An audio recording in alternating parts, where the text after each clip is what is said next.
Tonight we descend into the dust of southern Mesopotamia, where a broken clay tablet waits beneath a skin of sand. You're not standing in a museum yet. You're not safe behind glass, reading a neat little label with polite lighting and air conditioning. You're out near the old riverlands, where heat presses against the earth and the wind carries the smell of salt, mud, and ancient ruin. In the late 19th century, archaeologists working in the ruins of Sumer and Babylonia uncovered thousands of cuneiform tablets. Many were shipped to collections such as the British Museum, the University of Pennsylvania Museum, and other great archives of the ancient Near East. Scholars there learned to read the wedge-shaped marks slowly, sign by sign, like someone listening to a voice trapped inside stone-colored clay. And that is where our unease begins. Because among these records, practical accounts sit beside hymns, spells, laments, medical instructions, temple rituals, and myths of gods who shape human destiny. Some tablets speak of the human body as dust and breath. Others speak of names, shadows, dreams, ghosts, and divine commands. And some later readers, leaning perhaps too close to the candle flame, have wondered whether the Sumerians imagined consciousness as something that could move, not merely memory, not merely spirit, something stranger. So, before you get comfortable, take a moment to like the video and subscribe, but only if you genuinely enjoy what I do here. And as the night settles in, tell us where you are listening from and what the local time is outside your window. Perhaps it is midnight where you are. Perhaps morning light is already touching the walls. Either way, let the room grow quiet. Let the modern world loosen its grip. You're going very far back now, into a country of reeds, canals, baked brick, and temple courtyards. You're entering the oldest known cities of written memory, where people did not yet divide religion, medicine, astronomy, politics, and magic into separate rooms. They lived inside one great breathing system. The tablet rests in your hand, as if it still remembers warmth. It is small enough to hold, but heavy with intention. Its surface is cut by rows of little impressions, each one made by a reed stylus pressed into wet clay. Once, a scribe sat before it, his fingers marked with grit, his eyes trained by years of discipline. He did not write for entertainment. He wrote because the temple needed order, the king needed legitimacy, the dead needed offerings, the gods needed to be addressed correctly, and the human mind, fragile little lantern that it is, needed protection. Records confirm that Sumerian writing began as an administrative tool around the late 4th millennium BC, first used for accounting, labor, grain, animals, and temple goods. Researchers at the University of Chicago's Oriental Institute, now the Institute for the Study of Ancient Cultures, have long emphasized this practical beginning. A slightly funny origin. Really. Humanity does not begin literature with poetry. It begins by counting sheep and arguing about barley. Very dignified. Yet from such humble marks came something immense. The same system that counted jars of oil would eventually carry prayers, royal boasts, myths of creation, and instructions for handling invisible dangers. You can almost feel the transition happening under your fingertips. Numbers become names. Names become stories. Stories become power. The clay does not shout. It waits. A mainstream historian will tell you carefully that no known Sumerian text proves literal consciousness transfer between bodies. That is important. The responsible door must stay open to evidence, not fantasy wearing a museum badge. Yet the old texts do reveal a culture fascinated by what survives ordinary flesh. They speak of the dead needing care, of personal gods watching individuals, of dreams carrying messages, and of rituals meant to restore health by addressing unseen forces. The body was not just meat and bone to them, It was a meeting place. Your mind drifts toward a temple at dusk. The walls are mud brick, thick and warm from the day. Reed mats soften the floor. Oil lamps burn with small yellow flames, and the smell of resin hangs in the air. Somewhere outside, sandals scrape through dust. A donkey complains in the distance, which is probably the most historically accurate sound ever made. Inside, a priest bends over a tablet. He is not the last priest yet. Not yet. He is only one figure among many. Part scholar, part ritual expert, part keeper of dangerous words. He studies formulas that seem ordinary to the untrained eye. A name is spoken, a sickness is addressed, a god is invoked, a substitute object may be used. A figurine may receive what belongs to a person, then be destroyed, buried, or carried away. To modern ears, this sounds symbolic. To ancient ears, symbolism had teeth. A quirky fringed tidbit appears at the edge of this world like a moth near fire. Some alternative writers have suggested that certain Mesopotamian purification and substitution rites hint at a hidden technology of identity transfer. They point to ritual dolls, statues opened by sacred ceremonies, and incantations where evil, fate, or affliction is moved from one vessel to another. Mainstream scholars do not accept this as proof of mind migration. Still, the idea clings to the material like smoke, because the old priests did believe that forces could be transferred. Impurity could move. Disease could move. A curse could move. Divine presence could enter an image. A name could preserve a person beyond the grave. When you gather these beliefs in one quiet room, they do not become science fiction, but they do become unsettling. They suggest a civilization that saw identity less like a locked box and more like a flame that required careful shelter. There is a scholarly debate, still open in cautious academic language, about how literally Mesopotamians understood the presence of gods in cult statues. Oxford and Yale historians have discussed how rituals did not merely represent divine presence, but could establish it in a sacred image.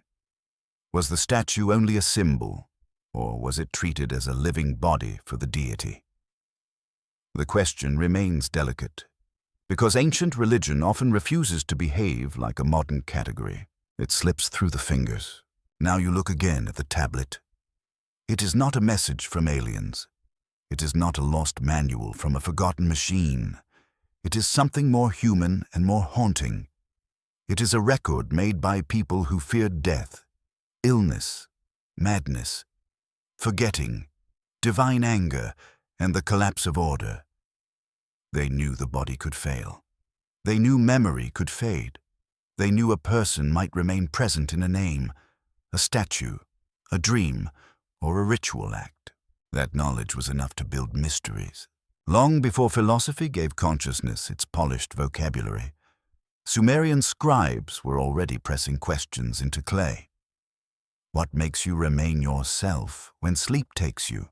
Where do you go when fever makes you speak strangely? What part of you answers when your name is called? What part might linger when your body returns to dust? You sit with those questions in the temple dark. The priest does not explain them plainly, because ancient secrets rarely arrive as clean instructions.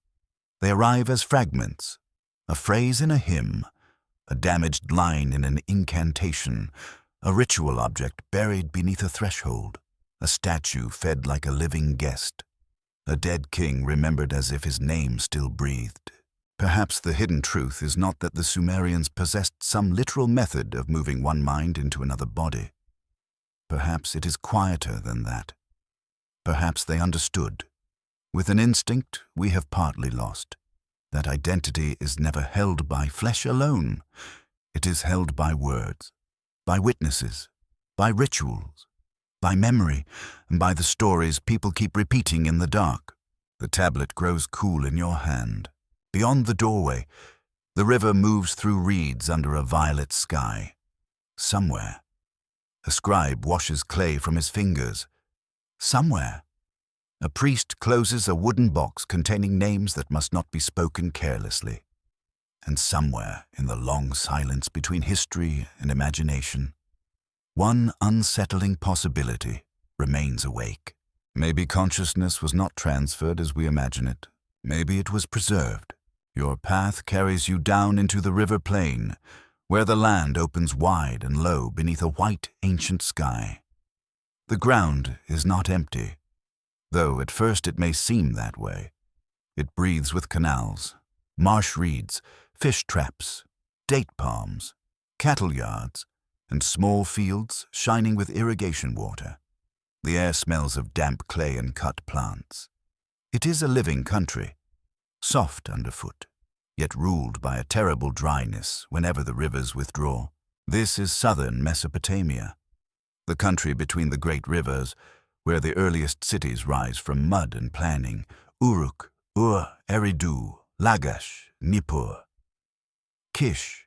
Their names come to you like stones dropped into a deep well. Each one sends a faint echo upward, and every echo carries work, hunger, worship, bargaining, fear, and ambition. You stand at the edge of a settlement before sunrise. The first light does not arrive gently. It spreads over the plain in a pale gold sheet, touching the reed roofs, the baked brick walls, the animals packed in their pens. Smoke rises from ovens. Somewhere, a woman grinds grain in a courtyard. Somewhere else, a child carries a water jar almost too large for his arms, which is not heroic. But it is civilization in motion. The city is already awake. Records from excavated sites show that by the 4th and 3rd millennia BC, Sumerian cities had developed temples, administrative systems, craft workshops, trade networks, and dense urban neighborhoods. Archaeologists connected with institutions such as the University of Pennsylvania, the University of Chicago, and Oxford have described this world as one of humanity's earliest experiments in city life. Not a village with extra confidence, a new kind of human machine. And what a strange machine it is. The city gathers people the way a canal gathers water. Farmers bring barley. Herders bring wool. Fishermen bring baskets wet with river smell. Potters bring jars. Merchants bring lapis, copper, timber, and gossip. Because even ancient trade requires gossip. Temple officials measure and record. Laborers drag loads under the heat. Priests climb stairways toward sacred rooms where only certain hands may touch certain things. You are walking among them, unseen and quiet. The streets are narrow, packed, and irregular. They bend around walls and courtyards, making the city feel less like a plan and more like a memory that has grown too large. Your fingers brush rough mud brick. A doorway opens, and you glimpse a room lit by a small lamp, its walls coated with plaster. There is bread on a low surface. There are storage jars against the wall. There is a sleeping mat rolled aside. The ordinary world is everywhere. That is what makes the sacred world more powerful. It does not float above daily life in some distant heaven. It presses directly into the bakery, the stable, the field, the bedroom, the burial place beneath the floor. God's own land. Temples organize labor. Offerings feed divine households. The living care for the dead. The dead, if neglected, may not remain politely silent. Not very comforting, frankly. To Sumerians, the city is not merely a place where humans gather. It is an ordered island built against surrounding chaos. Beyond the walls lie marsh, desert, flood, raiders, disease, and all the unpredictable moods of river and sky. Inside the city, everything has a place, at least in theory. Grain is counted, names are written, gods are housed, boundaries are marked. The body fits into this order too. You begin to understand why the question of consciousness could arise here, even if nobody used such a modern word. In a small, wandering group, identity may live in the voice, the face, the shared memory of kin. In a city, identity becomes more complicated. A person becomes a name on a tablet, a worker in a ration list, a worshipper before a god, a debtor, an heir, a corpse requiring offerings. The self spreads outward into systems. A mainstream fact stands firmly beneath the dust. Excavations at Uruk revealed monumental architecture and administrative devices that show intense social organization long before later empires. Scholars have often treated Uruk as a key example of early urban expansion, where writing, bureaucracy, and ritual authority grew together. That connection matters, because writing did not simply describe city life. It helped create it. A name pressed into clay could outlast a face. The thought is simple, and it is unsettling. If your body dies, but your name remains in a storeroom record, a family offering list, a temple dedication, or a royal inscription, then some portion of your social being continues, not your private thoughts. Perhaps not the warmth behind your eyes, but something recognized as you survives among the living. The city remembers differently than a village. Your feet carry you toward the temple district. It rises above the low houses like a great shape made of sun-hardened earth. The platform is not yet the towering monument some people imagine from later Mesopotamian traditions, but it already commands the horizon. Bricks stack upon bricks. Ramps climb upward. Workers move like ants in the morning light, though ants probably have fewer supervisors. At the summit, the divine household watches the city. The temple is not only a chapel. It is a storage center, an economic office, a ritual workshop, and a stage for cosmic order. Animals are brought in. Flour is prepared. Beer is brewed. Cloth is counted. Precious objects are guarded. The god or goddess is treated as a living presence, served by human hands through repeated acts of care. Here the boundary between person and presence begins to blur. A statue can receive food. A divine name can transform a room. A ritual washing can make an object ready for power. A priest may speak words that alter the status of matter. A door is not just a door when it opens into a god's chamber. A bowl is not just a bowl when it carries offerings to an invisible guest. A curious fringed tidbit often whispered around Sumerian city culture concerns Eridu, remembered in later Mesopotamian tradition as an extremely ancient sacred city. Some alternative writers have imagined it as a surviving echo of a lost civilization before the flood. Mainstream archaeology does not support that grand claim, but Eridu really was old, sacred, and deeply layered. Its temples were rebuilt again and again, like a memory refusing to leave the earth. That repeated building carries its own quiet power. One shrine rises over another. One floor seals the old floor beneath it. One generation worships where another generation once stood. Although their names have become dust, the city does not erase time. It stacks time. You look over the plain from a temple height. Canals glitter in the distance. Boats move slowly through brown water. Workers bend in fields where the soil is dark and rich. Smoke threads upward from hundreds of homes. The city seems solid, but its survival depends on fragile agreements with water, labor, weather, and belief. Perhaps this is why ancient people imagined unseen forces so vividly. When everything depends on balance, imbalance feels personal. A sickness may be more than sickness. A dream may be more than dream. A dead ancestor may require attention. A god may turn away. The self, living inside this tense web, cannot be simple. An open debate among scholars concerns how early urbanism changed human consciousness itself. Historians at major universities have asked whether writing, accounting, temple ritual, and dense settlement created new ways of imagining personal identity. Did city life merely record older beliefs? Or did it reshape the mind that held those beliefs? The answer remains cautious, but the question is luminous. The city teaches people to see themselves from outside. You become a name. You become a role. You become a measure of grain owed or received. You become a servant of a household, a client of a temple, a child of ancestors, a possible ghost in need of care. Your body walks the street, but your identity also moves through clay tablets, family speech, official memory, and divine attention.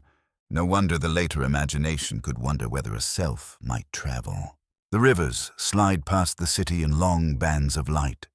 They bring life, and they bring ruin. Floodwater can fatten fields or tear them apart. Silt builds the world, then buries it. Cities rise from mud, then return to mounds, their walls softened by weather and time. At evening, the noise settles lower, the grinding stones slow, the animals quiet. Lamps appear in doorways. A priest crosses a courtyard with measured steps, carrying something wrapped in cloth. You do not know what it is. A tablet, perhaps. A small figure, a vessel used in purification. Something ordinary until words are spoken over it. Above him, the first stars tremble into view. In this ancient city, consciousness is not yet a problem for philosophers alone. It is a matter of names, bodies, duties, dreams, gods, and survival. It belongs to the house, the temple, the canal, the grave, and the clay tablet drying in the last warmth of day. The city holds the person, and the person, in return, becomes part of the city's long, uneasy memory. The clay is still wet when the scribe leans closer, and the room holds the patient silence of trained hands. You watch the reed stylus descend, not like a pen, but like a small tool of pressure. It does not draw flowing lines. It bites. It leaves wedges, corners, little marks shaped by angle and force.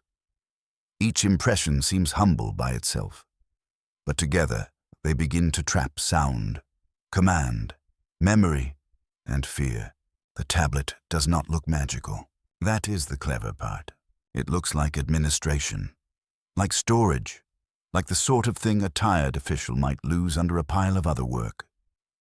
Yet the earliest written signs in Mesopotamia opened a door no one could easily close. Once a name could be stored outside a human mouth, the living gained a strange new power. They could send thought away from the body. They could make it wait. Not consciousness itself, perhaps, not in the modern sense, but a shape of the mind, pressed into matter, becomes portable. The scribe's workshop smells of damp earth, reed fibers, sweat, and smoke from a lamp that has burned too long. Small tablets lie in rows. Some record grain deliveries, some list animals. Others preserve exercises copied by students whose hands were still clumsy. You can almost hear their teacher correcting them, because apparently even in ancient summer, homework found a way to survive. There is something oddly comforting about that. Records from early Mesopotamian schools, especially those studied through the great tablet collections in Philadelphia, Chicago, London, and Yale, reveal how scribes learned by copying signs, word lists, proverbs, and model texts. This was not casual literacy. It was discipline, status, and endurance. Writing belonged to trained specialists, and their skill gave them access to the hidden machinery of society.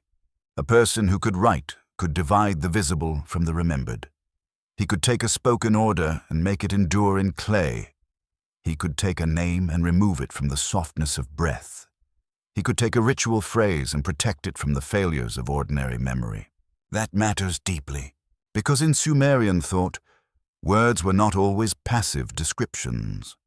Words could participate in reality. A properly spoken name mattered. A curse had weight. A blessing could settle on someone like oil on skin. An incantation was not merely a poem with dramatic lighting. It was an action performed through sound, timing, authority, and divine address. You stand beside a young apprentice as he copies a list of signs. His fingers ache. His back bends. He listens to the older scribe breathe through his nose with the calm disappointment of every teacher in history. The apprentice presses one wedge too deep. Another sign leans badly.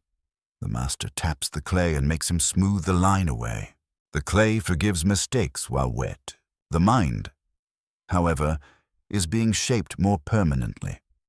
Every copied sign trains memory. Every repeated word binds the apprentice to an older chain of voices. He learns not simply how to write, but how to think in categories. Trees, metals, stones, birds, gods, cities, professions, body parts, offerings, illnesses, omens. The world becomes organized through lists. A mainstream fact stands clearly here. Scholars have long shown that Sumerian and Akkadian scribal education preserved lexical lists for centuries, creating structured catalogues of language and knowledge. Major university collections in the United States hold thousands of such tablets. These school texts show that ancient Mesopotamian learning was systematic, repetitive, and deeply conservative. The past was not just remembered, it was copied. Now consider the strange intimacy of that act. A student writes words that someone else wrote generations earlier. His hand repeats the movement of a dead hand. His mind follows a pattern laid down before his birth. The body changes, but the sequence continues. Not transfer, not exactly, but continuity through trained imitation. This is how civilizations haunt themselves politely. The tablet becomes an artificial memory. It does not dream. It does not love. It does not regret eating questionable fish by the canal. But it keeps a message steady after the speaker vanishes. In a world where most voices disappear forever, this is almost supernatural. You can see why later imaginations might wonder whether deeper things could also be preserved. Breath was one sign of life. Name was another. The shadow, the ghost, the personal god, the dream visitor, the illness speaking through the body, all belonged to a landscape where the self was not a single sealed chamber. It was a cluster of presences, obligations, and signs. Writing fit perfectly into that world, because writing gave presence a second dwelling. A name can live on clay. You enter a temple archive, low-roofed and cool, its walls lined with baskets and shelves. Some tablets are sealed inside clay envelopes. Some carry impressions from cylinder seals, rolled across the surface like miniature worlds. Tiny carved figures appear in procession. Gods sit enthroned. Worshippers approach. Animals move in rigid beauty. The seal says, in its own silent way, that a person stood behind this transaction. Identity becomes image, name, office, and mark. The cylinder seal is a curious object. It is small enough to fit in the hand, often worn on the body, yet it can reproduce a person's authority again and again. Roll it across wet clay, and a private sign appears. A body is absent, but permission arrives. A decision travels without the person physically standing there. That is not mystical, of course, and yet it is. A quirky fringed tidbit lives here in miniature. Some modern enthusiasts have treated cylinder seals as encoded devices, almost like ancient keys to hidden cosmic knowledge. Mainstream archaeology sees them as administrative, artistic, and religious objects, not lost machinery. Still, there is a poetic truth in the exaggeration. A seal really did let identity leave the body and appear elsewhere as a recognized force. The ancient world did this constantly. It externalized the self. Names on tablets, images on seals, offerings for the dead, statues for gods, amulets against demons, prayers that spoke in place of fear. The human person was protected by layers of representation. If one layer weakened, another might answer. If the body became sick, an incantation might speak to the force inside the sickness. If a dream unsettled the heart, a priest might interpret its message.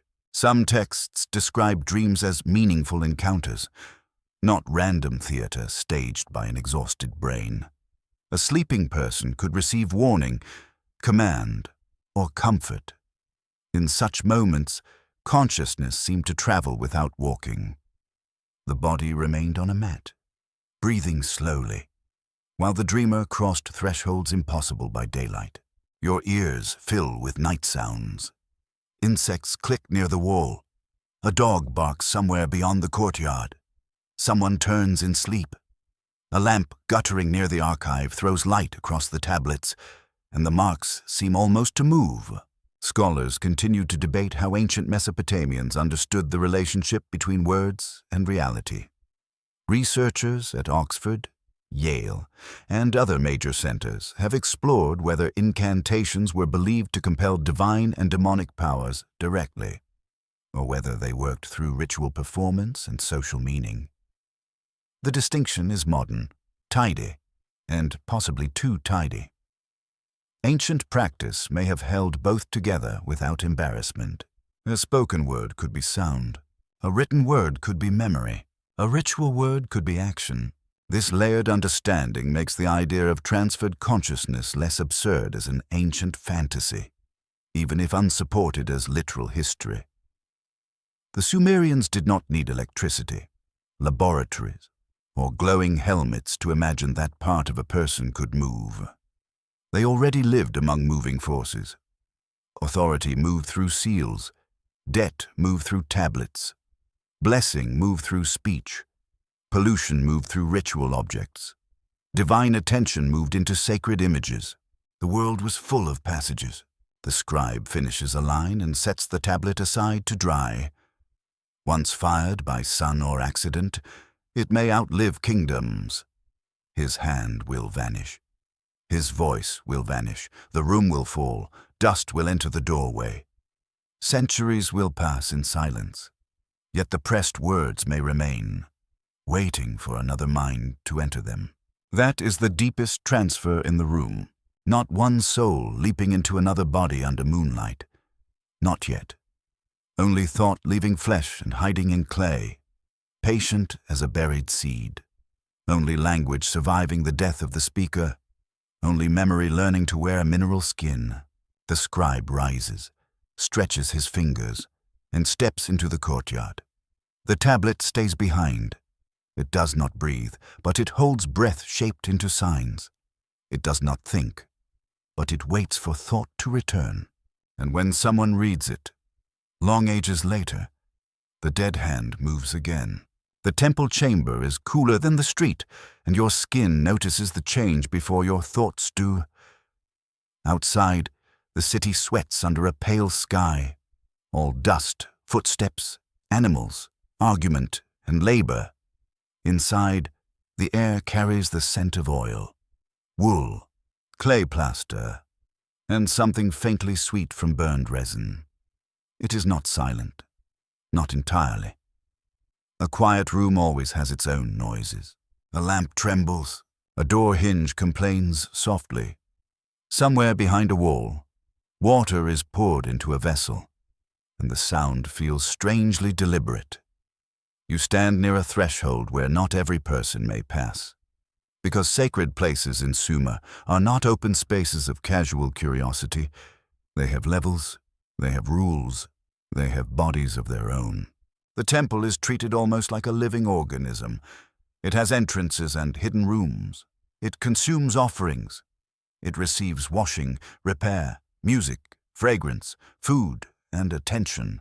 It gathers wealth, labor, records, and fear. A god may dwell there, but not as an abstract idea floating politely above the roof. The divine presence is managed, served, addressed, dressed, fed, praised, and protected. So what, then, is a human body? You begin to sense why the question mattered. If a sacred building could become a dwelling for power, and if a statue could become a dwelling for a god, then the human body could not be merely flesh arranged into a useful shape. It was also a house. It was a chamber with doors. It was a place where breath entered, sickness invaded, dreams appeared, fear settled, and divine judgment might pass through. The body was watched, not watched in the modern way, with little cameras and customer service emails pretending to care. Watched by gods, ghosts, family ancestors, ritual specialists, and invisible beings that move through the edge of daily life. A headache might be a headache. Yes, but it might also be a sign. A fever might be heat in the blood, but perhaps also anger from beyond the ordinary world. In this ancient system, the inner self is never fully private. Your thoughts, sleep, illness, fertility, appetite, and speech belong to a larger web of powers. That does not mean every feeling is supernatural. It means the boundary between physical and spiritual causes remains beautifully, terribly porous. Records from Mesopotamian medical and ritual texts show that healers treated illness with both practical remedies and incantations. Major university collections in America preserve tablets that combine plant materials, oils, bandages, spoken formulas, and appeals to divine forces. This mainstream fact matters because healing was not split into science on one side and religion on the other. For the people using these texts, the body required care at every visible and invisible level.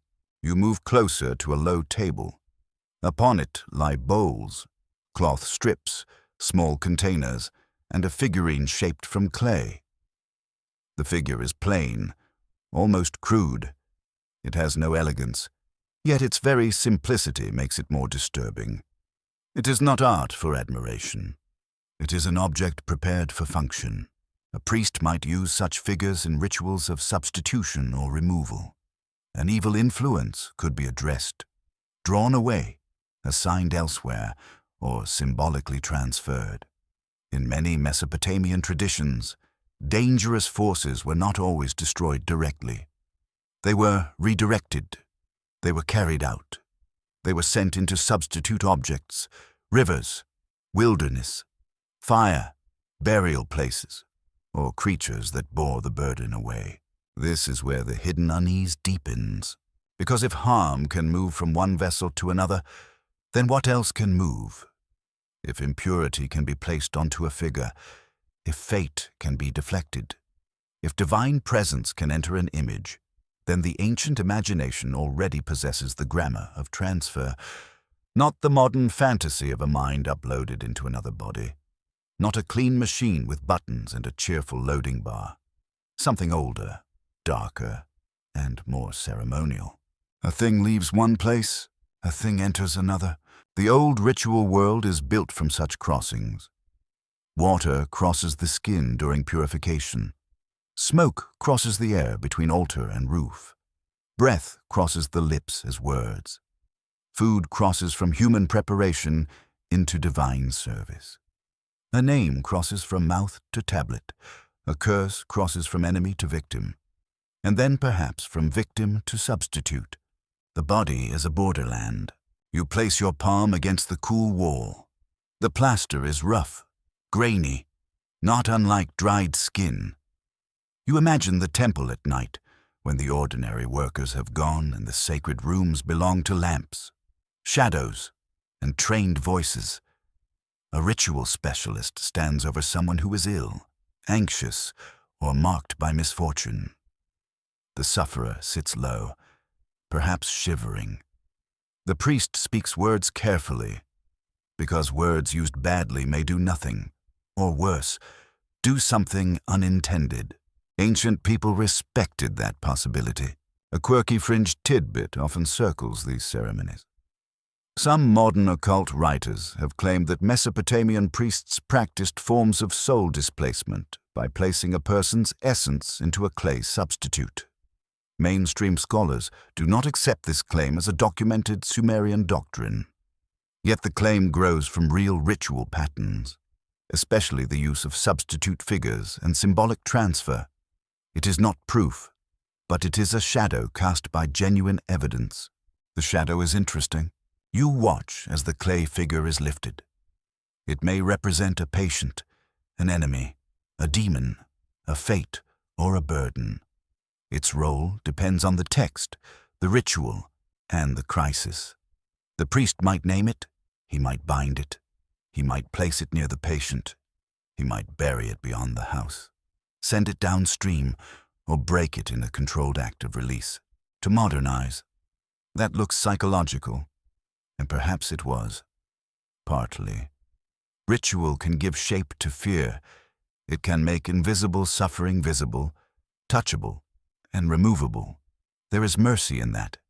A person tormented by dread can see the dread placed somewhere else. The inner chaos becomes an object. The object can be handled. But ancient participants may have believed more was happening than comfort.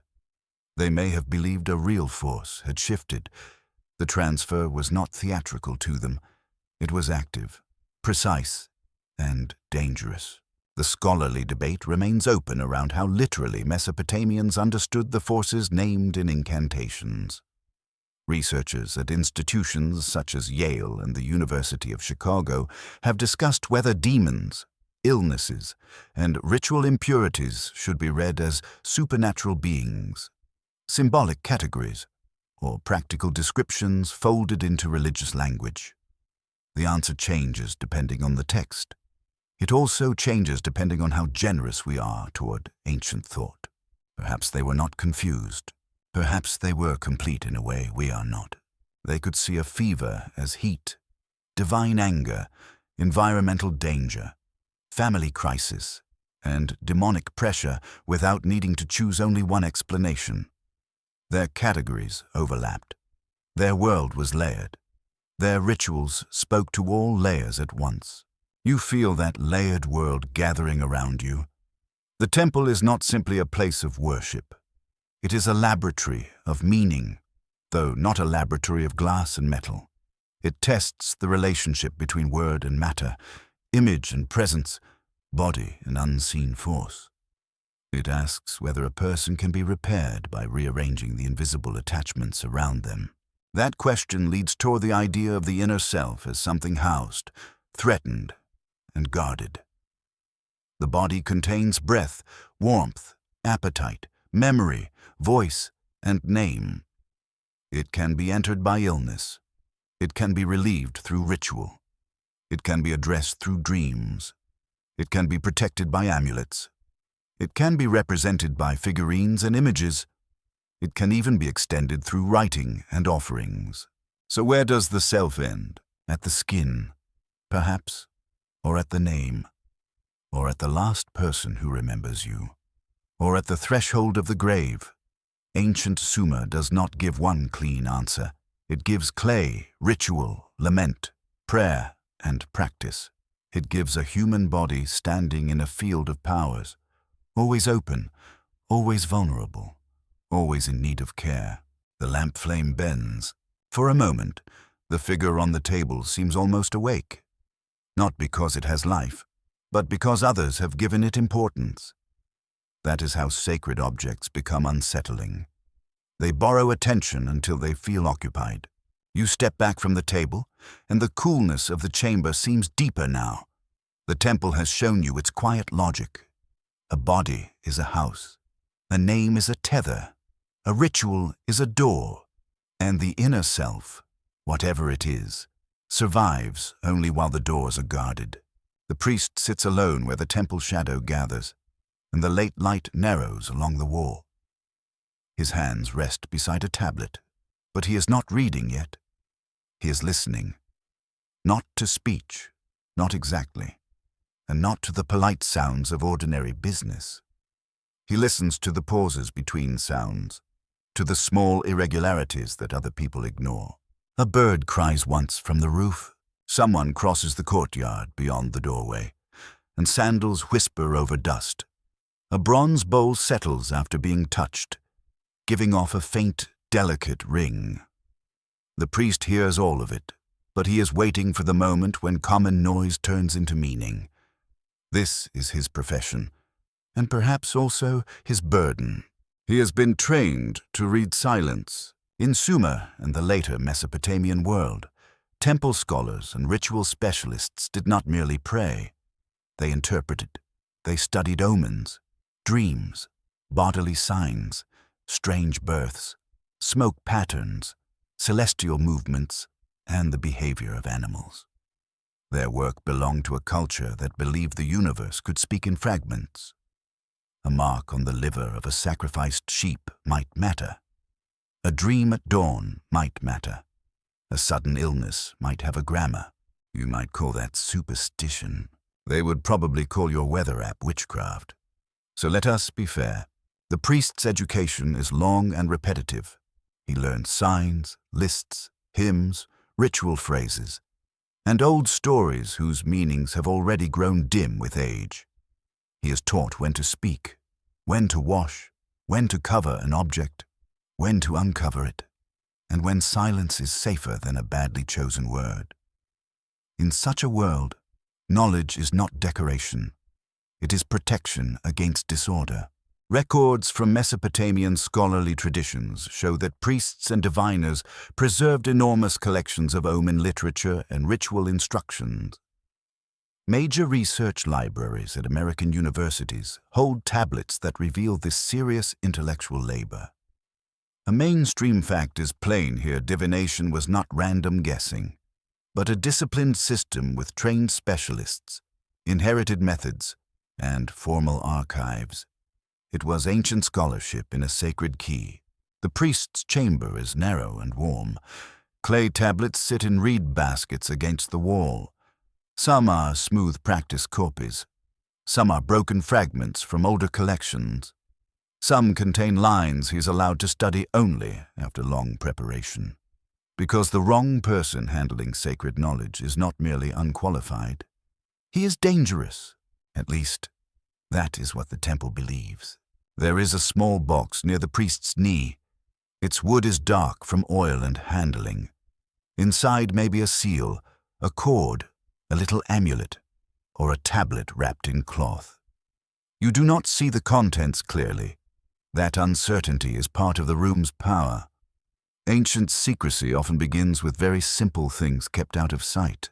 He lifts the tablet at last. The signs are old, perhaps copied from a copy of a copy. The edges are chipped. One corner has been lost. The missing part is almost more alive than the surviving text, because absence invites imagination. A command appears, then a gap. A divine name appears, then damage. A phrase speaks of washing the mouth, of opening, of breath, of setting something right. Not enough to prove anything, enough to disturb the sleep. The priest murmurs the words without fully voicing them. His mouth shapes sound carefully, as though testing whether the room will accept it. His office is not simply to repeat tradition. It is to decide when a fragment still works. Old rituals must be performed in present emergencies. A child burns with fever. A ruler dreams of a falling star. A woman hears the dead calling from a doorway. A man wakes unable to remember his own name for several breaths. The priest is summoned. He arrives with water, oil, words, and discipline. He asks what was seen, what was heard, what day it happened, what offering was missed, what ancestor was neglected, what god might have turned away. He studies the body without pretending the body is alone. He studies the mind without using the word mind as we do. To him, a person is a braided thing, and the strands can loosen. This is where the thought becomes quietly unsettling. If the self can loosen, perhaps the self can be guided. If memory can be clouded by powers, perhaps memory can be restored by powers. If illness can enter, perhaps identity can depart. The priest does not need to believe in a modern theory of consciousness. He only needs to know that a person can become unlike himself. Ancient people saw this often. Fever changes a voice. Grief changes a face. Possession, as they understood it, changes behavior. Dreaming carries a sleeper into another world. Madness, shock, and trance blur the border between one state of being and another. In the temple's language, these changes may be signs of divine influence, ghostly pressure, or demonic intrusion. In modern language, we might reach for neurology or psychology. Both languages are attempts to survive the same mystery. A quirky fringe tidbit clings to the priest's reputation. Later legends around Mesopotamian ritual experts sometimes imagine certain scholars as secret masters who could place awareness into animals, statues, or sleeping bodies. No Sumerian tablet proves such an art. Yet these legends feel tempting because priestly knowledge was real, specialized, and partly hidden. Where archives end, rumor begins, and rumor loves a locked door. You watch the priest prepare for an omen consultation. Water is poured into a clean bowl. Oil shines on the surface. The lamp beside it flickers, and the reflection changes with each breath of air. In some ancient methods, patterns in oil and water could be read for signs. The surface becomes a little sky, a dark mirror, a place where order and uncertainty meet. His eyes lower. The room becomes very still. He is not performing for a crowd. He is searching for a pattern that will tell him how the unseen world is arranged around the question. Perhaps a sick man waits outside. Perhaps a family fears that a ghost has followed them from a grave. Perhaps the temple itself has received a troubling dream through one of its servants. The priest does not rush. Calm is part of authority. People trust the person who can move slowly in the presence of fear. He knows this. Of course, priests are human too, and human beings have always understood theater, even when they call it reverence. Yet there is more than theater here. His life has been shaped by tablets, rites, chants, and repeated gestures. He has absorbed a world where knowledge survives through exactness. A missed word matters. A wrong offering matters. A sign misread may lead a household into deeper danger. Whether the danger is supernatural or social makes little difference to those inside it. An open, scholarly debate surrounds the mental states produced by ancient ritual specialists. Historians and anthropologists at leading universities have asked whether trance, chanting, fasting, incense, and night ceremonies altered perception in ways participants considered contact with divine beings. The evidence is indirect, and the argument remains careful. Yet it is reasonable to say ritual could change how reality felt. The priest knows altered reality. He knows the long chant that slows breathing. He knows the darkness that makes a statue seem inhabited. He knows the exhaustion after a night of watching stars. He knows how incense thickens thought and how a repeated name can become almost a presence in the mouth. These are not small effects. They are human doorways, and every culture has found some version of them. Perhaps he fears them.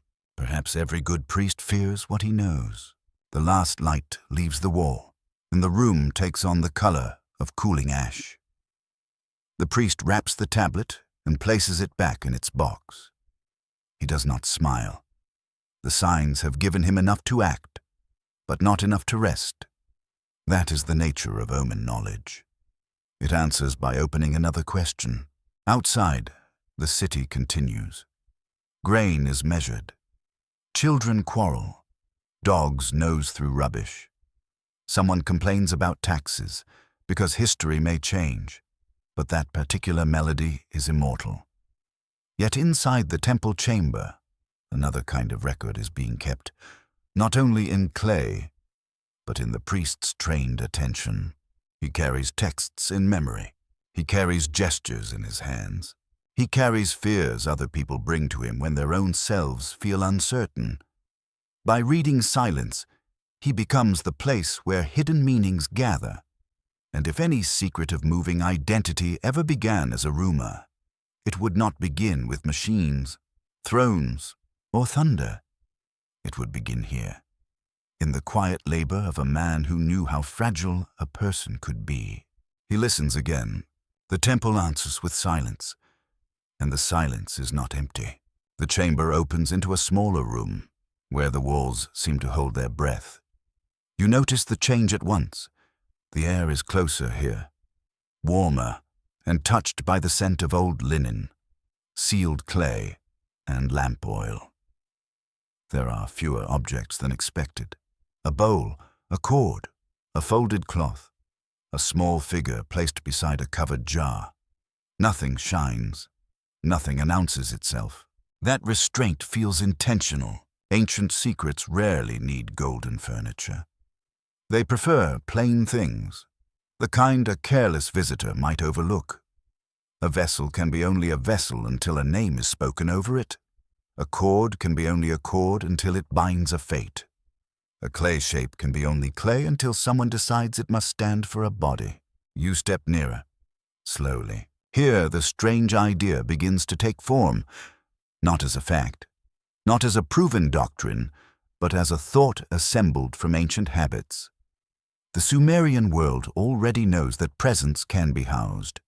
It knows that a divine image can be treated as alive. It knows that misfortune can be transferred to substitutes. It knows that names can preserve identity. It knows that dreams can carry the sleeper into another realm. So the question rises in the dark. What if the self could be moved? Not the whole person. Perhaps not laughter, memory, taste, fear, childhood, and private shame all packed neatly into a new body like grain in a sack. Ancient thought is rarely so tidy. The question may have been softer, stranger, and more ceremonial. Could awareness be loosened from one body and attached to another? Could a dying person's name, breath, or guarded essence be placed where flesh had not yet failed? Could the temple protect a ruler, a priest, or a sacred servant by guiding what made him himself into another form? There is no tablet that states this plainly. That is important. The idea lives in the spaces between practices. It lives where substitution rites, cult statues, funerary offerings, dream journeys, and sacred names almost touch. You are not watching an ancient machine. You are watching a web of beliefs tighten until it suggests a possibility. The priest approaches the covered jar. His fingers do not tremble, but they move with care. He does not believe care is decorative. Care is part of the act. He has seen careless words fail. He has seen grieving families bring the same fear twice. He has watched a fevered man speak in a voice his wife insisted was not his own. To the temple, the body is never completely sealed. A mainstream historical fact rests beneath this scene.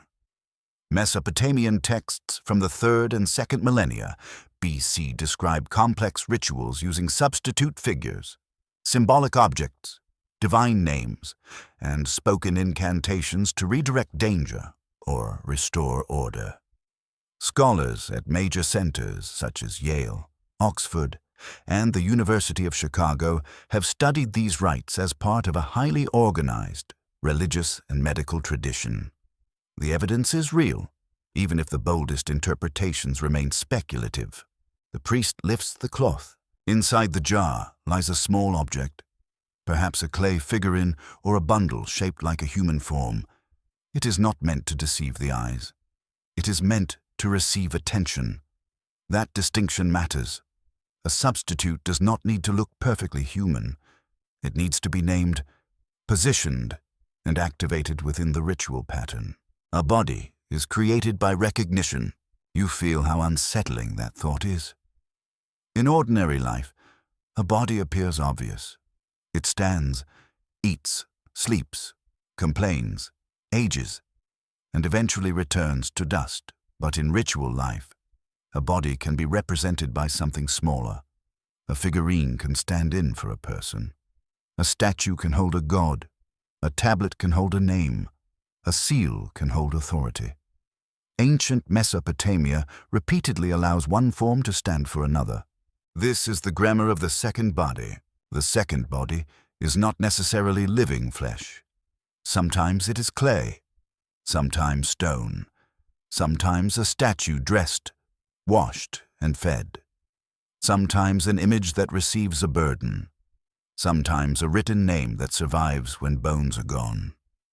The second body is any vessel prepared to carry what the first body cannot safely hold. A short silence follows. It feels cold. The fringed tidbit appears like a whisper in a sealed hallway. Some alternative interpreters claim that Sumerian priests possessed a secret rite for transferring consciousness from the dying into prepared human vessels. They often point to myths of divine creation, temple statues, and rituals of opening the mouth.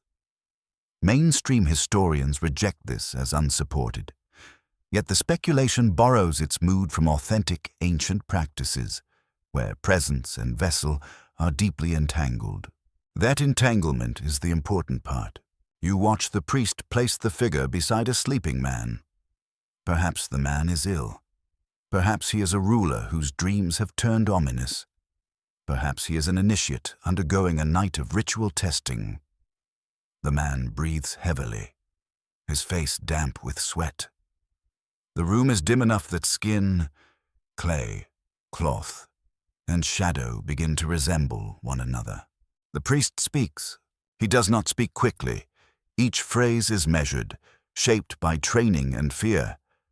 Words call upon gods, name the sufferer, identify the dangerous force, and assign a path. Something must leave. Something must be received.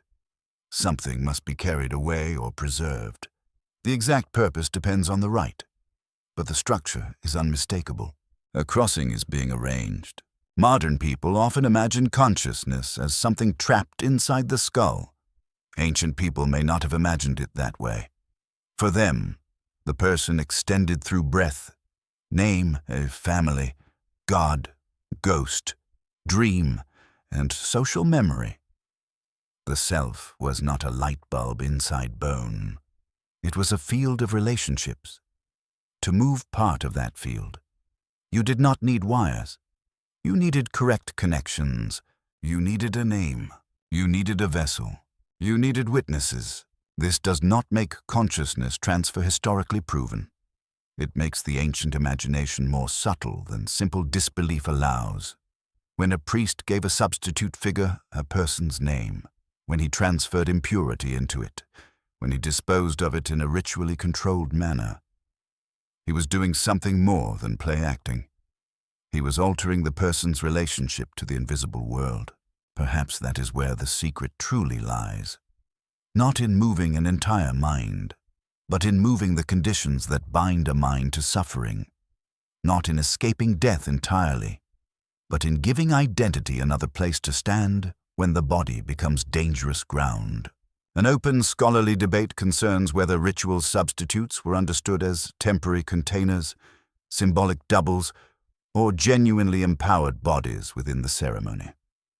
Historians at leading universities continue to examine these categories because ancient texts rarely pause to explain their philosophy for modern readers.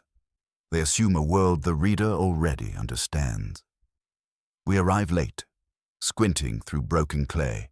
The priest knows no such academic distance. He lives inside the system. When he binds the figure, he believes the binding matters. When he names the patient, he believes the name reaches. When he sets one body beside another, he believes resemblance and ritual can open a channel. Outside, the night deepens over the city. The canals darken. Reed beds hiss in the wind. A dog gives a low bark, then falls silent. Inside the small room, the sleeping man turns his head. His lips move, but no clear words emerge. The priest leans closer. For one breath, the body on the mat and the figure beside it seem joined by more than shadow. It may be fear. It may be faith. It may be the human habit of seeing patterns where the heart most needs them. Yet the scene holds its power, because ancient ritual is never merely about what happens. It is about what might happen, if the world is built differently than we think. The second body waits. It does not move. It does not breathe. Still, the priest treats it as something capable of receiving. That is enough to trouble the room. That is enough to make the old question feel less like fantasy and more like a dim doorway in a temple wall. Perhaps consciousness was never imagined as a thing poured whole from one skull to another. Perhaps it was a name kept warm, a breath redirected, a presence sheltered, a memory trained to survive in another vessel. Perhaps the second body was not escape. Perhaps it was continuity. The incantation begins almost too softly to be called speech, and you feel it more than hear it. It moves through the chamber like smoke searching for a crack in the wall. The priest's voice has no hurry in it. Each word is placed carefully, as if sound itself were a fragile vessel being carried through darkness. A lamp burns low nearby. The flame leans, straightens, and leans again, answering air you cannot see. On the floor rests a tablet whose signs have been copied from older signs, and perhaps those older signs came from a source already ancient when the scribe touched it. The clay has passed through hands, schools, temples, and centuries. It carries instructions against illness, confusion, haunting, curse, and forgetfulness. Forgetfulness is the quiet terror here. Death is terrible, of course, but forgetting has its own slower cruelty. A person may still breathe and yet lose the thread of himself. A family may still speak, yet fail to remember the proper offering. A city may still stand, yet forget why its rituals matter. In the Sumerian imagination, to forget a name, a god, a duty, or a sacred formula is not a small mistake. It is a door left unguarded. You feel the weight of that door. The priest's tablet does not give a neat theory of consciousness. Ancient texts almost never cooperate with modern curiosity in such a convenient way. They offer ritual actions, divine names, fragments of myth, and practical commands. They say, wash, speak, bind, bury, burn, carry away, call upon, set before, remove from. They are instructions for repair, not essays for comfortable readers. Still, within those instructions lies an obsession with preservation. Preserve the patient from harm. Preserve the king from evil omens. Preserve the house from restless dead. Preserve the proper word from corruption. Preserve the divine order from the little disasters humans create every day, usually before breakfast. That does sound familiar. A mainstream fact stands firmly behind the scene. Mesopotamian incantation texts were copied for many centuries, and scribal families preserved ritual knowledge with remarkable care. Collections studied by American universities show that these texts could include older Sumerian phrases, later translations, and explanatory notes. This reveals not careless superstition, but a long intellectual tradition devoted to maintaining words believed to work. Words believed to work must not be forgotten. The priest bends over the tablet. His lips move again. The incantation may address a demon, a ghost, an illness, a god, or an unnamed force pressing upon a human life. In such rites, the spoken formula does not simply describe the danger, it locates it, names it, and gives it a path. The sufferer is no longer trapped inside a shapeless fear. The fear receives a structure. That alone can feel like salvation. The room smells of heated clay and old oil. A bowl of water reflects the lamp. A cord lies nearby. Coiled like a sleeping snake, a little flour has been scattered, making pale dust on the floor. Each object waits for its moment. In Mesopotamian ritual, objects do not need to be dramatic. They need to be correct. Correctness is its own kind of power. You hear the priest speak the patient's name. A name is not merely a label in this world. It is a handle by which the person may be addressed by family, law, memory, and divine authority. To erase a name is a form of violence. To preserve a name is a form of care. To speak a name in ritual is to summon the person into the ceremony, even when fear has made him feel scattered. The hidden system begins to clarify. If consciousness is understood as private thought alone, the tablet seems irrelevant. But if the self is distributed through name, breath, memory, duty, divine attachment, and social recognition, then an incantation becomes a tool for holding that self together. It does not transfer the mind like water from one jar to another. It prevents the jar from breaking, or perhaps it prepares another jar. That possibility remains at the edge of the flame. Some rites call upon substitute figures to receive harm. Others call upon divine beings to restore the proper state of the patient. Still others speak to ghosts, dreams, mouths, limbs, and inner disturbances. A careful reader sees no proof of literal soul transfer. A more imaginative listener hears the grammar of survival. A force is named. A boundary is drawn. A passage is opened. A quirky fringed tidbit often attaches itself to damaged incantation tablets. Some modern seekers claim that missing lines once contained forbidden formulas for preserving memory beyond death. Scholars do not support this claim, and broken tablets are usually broken because clay is rude, time is careless, and excavations are imperfect. Yet the missing gaps do create a peculiar feeling. They make the surviving lines seem like the visible edges of a covered well. The priest knows the power of gaps. He inherits texts that sometimes include obscure phrases no living speaker uses in ordinary conversation. The old Sumerian words may be copied because they are ancient, not because every ritual expert understands them perfectly. Their age may make them more powerful. Their strangeness may protect them from casual speech. A sacred word can become a fossil, yet even a fossil can be touched, repeated, and placed back into the mouth of the living. When the priest chants a phrase older than his own city's current rulers, he lets a dead language breathe again. His body becomes an instrument for vanished voices. The words do not belong only to him. They pass through him. This is another form of transfer, not secret enough for a thriller. Perhaps, but far more real. A phrase born in one generation enters the trained memory of another. A ritual survives by inhabiting new mouths.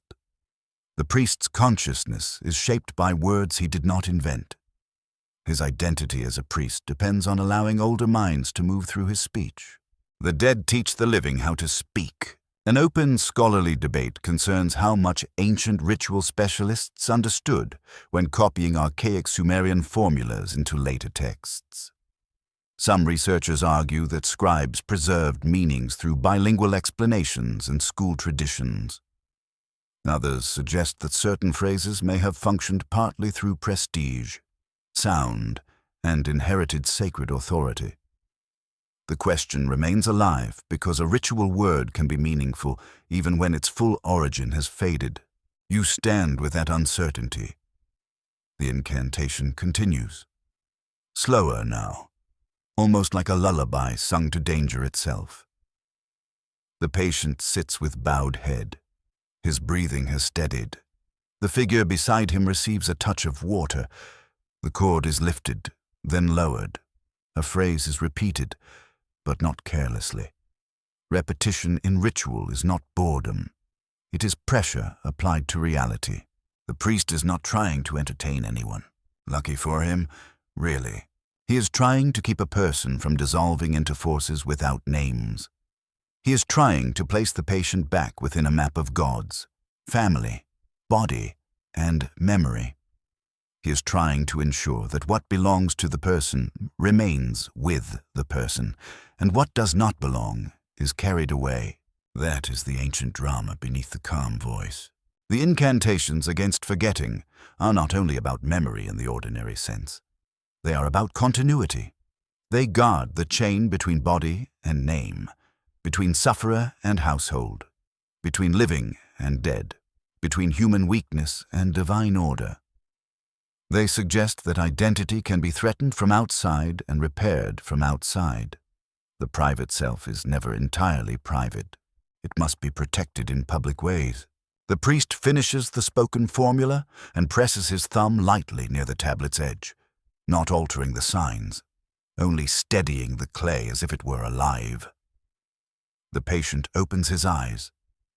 Nothing spectacular happens. No thunder. No spirit leaps across the room. No glowing doorway rewards the impatient imagination. Only breath remains. Yet the air feels different. The fear has been named. The ritual has given it somewhere to go. The words have placed the patient back among the living, at least for tonight. Perhaps that is all. Perhaps that is enough. Ancient secrets often disguise themselves as small mercies. Outside, the city settles into darkness. Families whisper over meals. A boat knocks softly against a canal bank.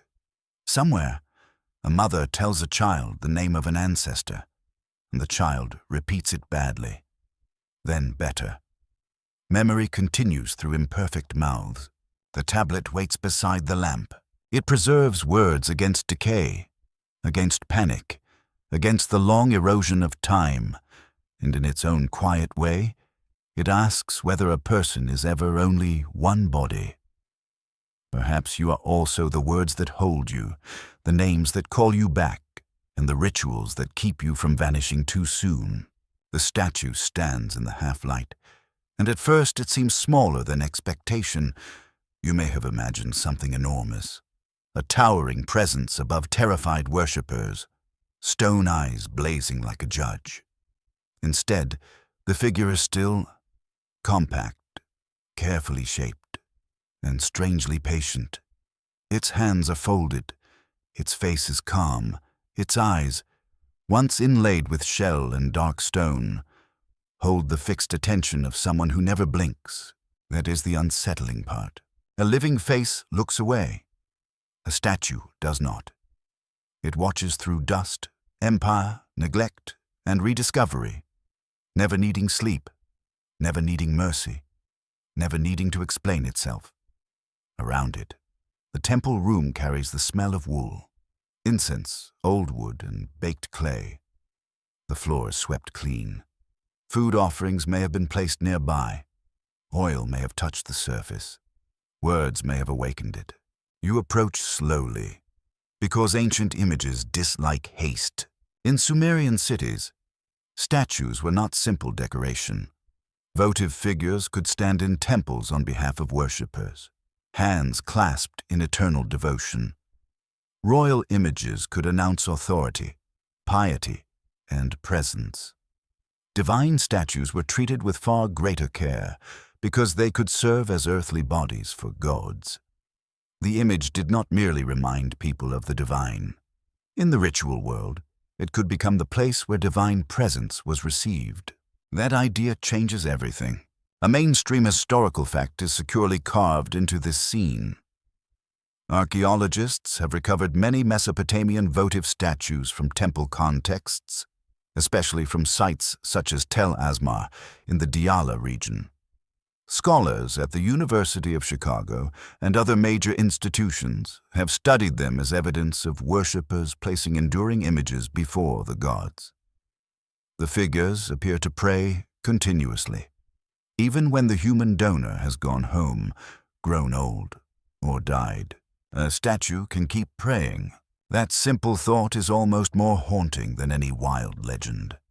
A person makes an image of himself, places it in sacred space, and trusts it to continue the act his living body cannot maintain. The physical person must sleep, work, eat, argue, and eventually vanish. The statue remains with its hands folded. It performs presence in a form that does not tire. You feel the logic unfolding gently, like a cloth being opened. If a statue can stand for a worshipper, then the self already has a second location. If a divine statue can hold divine presence, then matter can become more than matter. If a royal image can extend the king's authority beyond his living movement, then identity can travel through crafted form. The second body is no longer only a substitute used in crisis. It can be a permanent witness. The old cities loved witnesses. Seals witnessed authority. Tablets witnessed contracts. Ancestors witnessed family duty. Gods witnessed oaths. Statues witnessed devotion. The entire world seems arranged so that no meaningful act occurs alone. Someone, or something, must see it and remember it. There is comfort in that. There is danger too. To be witnessed by a god is not quite the same as being appreciated by a kindly neighbor. The divine gaze can protect, but it can also judge. Votive statues with wide eyes may represent attentiveness, devotion, or awe. Yet to modern viewers, they often seem startled, as though they have seen too much. Their gaze has crossed thousands of years without softening. It does not care that you are tired, rude, honestly. Yet those eyes are not meant for you. They are turned toward powers beyond the room. Their purpose is continual address. A body made from stone or gypsum becomes a devotional machine, if one may use such a modern phrase carefully. Not mechanical in the cold sense, repetitive in the sacred sense. It continues a relationship. You step into the court of a ruler. Here, another kind of image waits. A king may commission statues, inscriptions, and monuments to place himself before gods and people. His living body rules from a palace, but his public body spreads through objects. His name carved into stone continues speaking when his mouth is closed. His image offers a form of immortality, though history is rather good at humbling kings who get too enthusiastic about that. Royal statues carry political memory. They say, "This man built, conquered, restored, offered, obeyed the gods, and deserves to be remembered." Whether all of that is strictly true is another matter. Ancient kings were not shy about public relations. Still, the image gives the ruler another body, one shaped by ideal order rather than ordinary frailty. No wrinkles, no indigestion, no awkward family arguments, just kingship made visible. The quirky fringed tidbit enters through the statue's unblinking gaze. Some alternative writers have suggested that Mesopotamian cult images were used as containers for non-human intelligences, or even as preserved consciousness vessels for priestly elites. Mainstream scholarship does not support that interpretation. Yet the fringe idea borrows from a real and serious ancient belief. Ritual images could be animated by sacred presence through ceremonies of preparation, purification, and divine invitation. The difference matters. There is no need to claim secret machines when the documented belief is already profound. Ancient ritual could transform an image's status. The crafted object was made by human hands, but after proper rites, it was no longer treated as ordinary manufacture. It entered relationship. It received care. It belonged to a sacred economy of presence. You enter the workshop where such an image begins. The room smells of stone dust, metal tools, wood shavings, and warm bodies at labor. Craftsmen shape the figure under instruction. Their hands are skilled, but they may not claim full ownership of the final result. In some traditions, the human maker's role is ritually obscured or purified, because a divine body cannot seem too obviously like a human product. That is a delicate problem. Everyone knows hands carved it. Everyone must also treat it as more than carving. Religion often lives in that exact tension, where people knowingly create the conditions for something they believe exceeds them. The statue is made, then received. It is crafted, then awakened. It is matter, then presence. An open, scholarly debate surrounds the interpretation of the mouth-opening and mouth-washing rituals known from later Mesopotamian sources. Researchers at leading universities have examined whether these ceremonies were understood as animating statues, consecrating them, or ritually relocating divine presence into them. The evidence suggests great seriousness. but the exact theology remains difficult to pin down.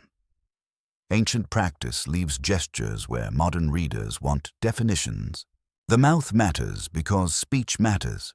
The opening of the mouth is not merely about eating offerings. Although divine statues did receive food in ritual service, it is also about sensory life, breath, and access.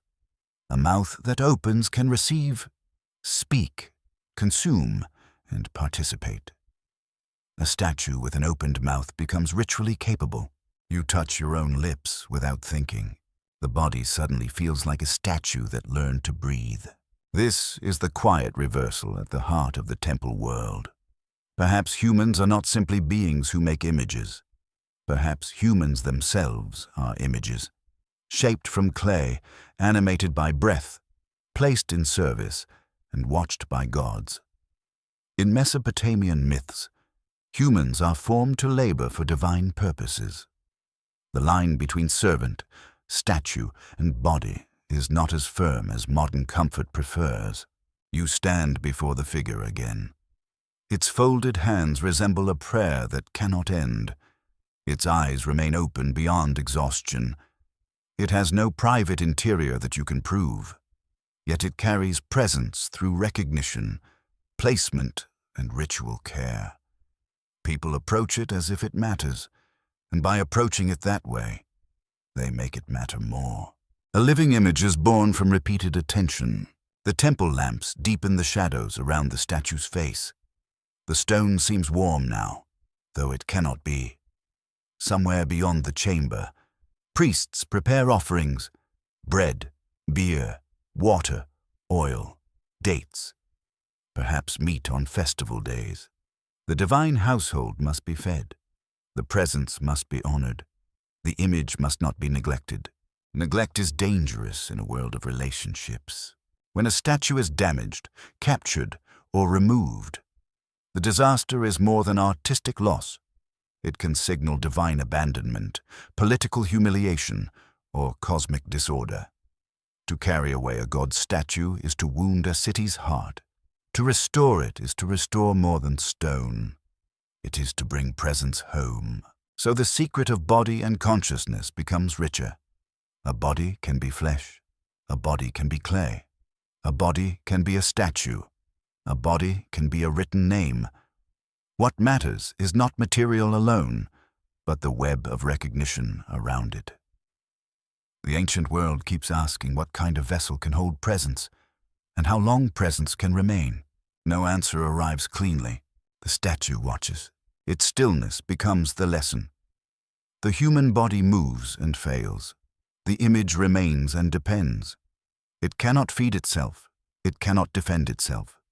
It requires human service, but humans serve it because they believe something greater looks through it. Presence and dependency become entwined. That is wonderfully strange. As the room darkens, you understand why later minds could imagine statues as bodies waiting for entry. The idea grows naturally from sacred care, from open mouths, from offerings, from eyes that never close. It does not need to be historically proven to feel ancient. It only needs the temple lamp, the folded hands, and the conviction that matter can become inhabited. The statue stands where the living cannot stand forever. And in its patient silence, it offers the oldest promise of crafted form, though flesh must leave. Presence may remain. The descent begins with a doorway, because every ancient journey needs one quiet place where the world changes. You stand before it in imagination, not in sunlight now, but in a dim passage where the air tastes of dust, old smoke, and stone cooled by night. The city is somewhere above you, with its ovens, courtyards, barking dogs, and human complaints. Down here, sound grows careful. Even your breathing seems borrowed. The myth that gathers around this passage tells of a great goddess traveling into the underworld. In the Sumerian story, often known through the descent of Inanna, she leaves the upper world and approaches the realm of the dead. At each gate, something is removed from her: a crown, a necklace, ornaments, garments, emblems of power. She does not pass downward as she began. She is stripped of identity step by step. That detail matters, because the ancient story is not only about travel, it is about reduction, a being of rank, beauty, sexuality, command, and divine brilliance enters a place where those signs are taken away. Each gate removes a visible layer. Each loss narrows the self. By the time she reaches the deepest chamber, the traveler has become almost unmade. You feel the pattern in your own body. Imagine walking through 7 gates while losing one piece of yourself at each threshold. Not possessions only, but roles. First your title, then your public face, then your household name, then your memory of being praised, then your strength, then your voice, then the last small certainty that you are still you. The underworld is not interested in your resume. A mainstream historical fact stands securely here. The Sumerian myth of Inanna's descent is preserved on cuneiform tablets and has been studied in major academic collections, including American University holdings. Scholars recognize it as one of the most important Mesopotamian underworld narratives, revealing ancient ideas about death, divine order, ritual power, and the vulnerability of even gods before the laws below. That vulnerability is the key. Inanna is not a helpless mortal. She is divine, commanding, radiant, and dangerous. Yet she must obey the rules of the place she enters, gate by gate. The underworld teaches that no identity passes unchanged through death's territory. The descent is not a shortcut to secret power. It is an undoing. The chamber air thickens around you. The first gate may seem ceremonial, almost formal. A guardian asks a question, a command is given, a rule is followed, a piece of regalia is removed. This is how ancient fear often behaves. It does not always roar. Sometimes it keeps records, opens doors, and politely asks you to surrender what made you confident. That is much worse. By the second and third gates, the pattern becomes undeniable. The traveler is being processed, not welcomed. The underworld is a bureaucracy of loss, which is a terribly Mesopotamian nightmare. One imagines a clerk of the dead asking for 3 copies of your identity, then removing all 3. Even the afterlife has paperwork, apparently. Yet beneath the gentle sarcasm lies a hard truth. Ancient Mesopotamians did not usually imagine the underworld as a paradise of reward. It was often a shadowed realm, dusty and diminished, where the dead existed in a weaker condition. The living maintained bonds through offerings, names, and ritual remembrance. Without care, the dead could become restless, hungry, or forgotten. Forgetting returns again, wearing a darker face. The 7 gates become a symbolic map of memory loss. Each removed object can be understood as a part of recognized identity. Ornament is not trivial in an ancient society. Dress, jewelry, crown, and staff tell others who you are, what powers you hold, and where you belong. Remove them, and the person becomes less legible to the world. If no one can read you, who are you? The question sounds modern, but it is deeply ancient. A body without marks of status becomes vulnerable. A name without offerings becomes faint. A dead person without remembrance becomes a shadow among shadows. The descent myth dramatizes the fear that identity can be peeled away by forces stronger than pride. A quirky fringe tidbit often circles the 7 gates. Some alternative interpreters have claimed they represent stages of astral projection, secret initiation, or the controlled separation of consciousness from the body. Mainstream scholars treat the myth as religious literature, ritual narrative, and theological drama, not as a technical manual. Still, the gate sequence does resemble a controlled stripping of selfhood, which explains why it attracts such speculation. The myth gives the imagination a staircase. You move through the 4th gate in the mind's eye. The air grows stiller.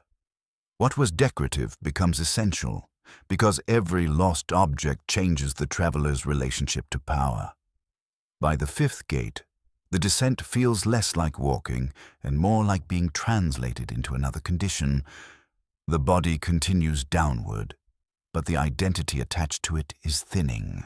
This is not death yet, it is rehearsal. Ancient rituals often rehearse dangers in controlled form. A substitute figure may bear harm, a lament may voice grief before destruction becomes final. A myth may stage cosmic crisis so that order can be restored through proper performance. The descent story may have lived within such a world, where speaking divine loss helped communities think about human loss. At the sixth gate, your hands feel empty. At the seventh, nothing remains to surrender except the one who has been surrendering. The deepest chamber waits, ruled by powers older than personal desire. In the myth, the goddess of the underworld does not offer sentimental comfort. She embodies a law that even divine brilliance must face. The lower world receives. The upper world remembers. Between them, messengers must travel. Rituals must be performed, and substitutions must be arranged. The story does not end with simple annihilation, because Mesopotamian myth is more intricate than that. Return becomes possible, but not without exchange.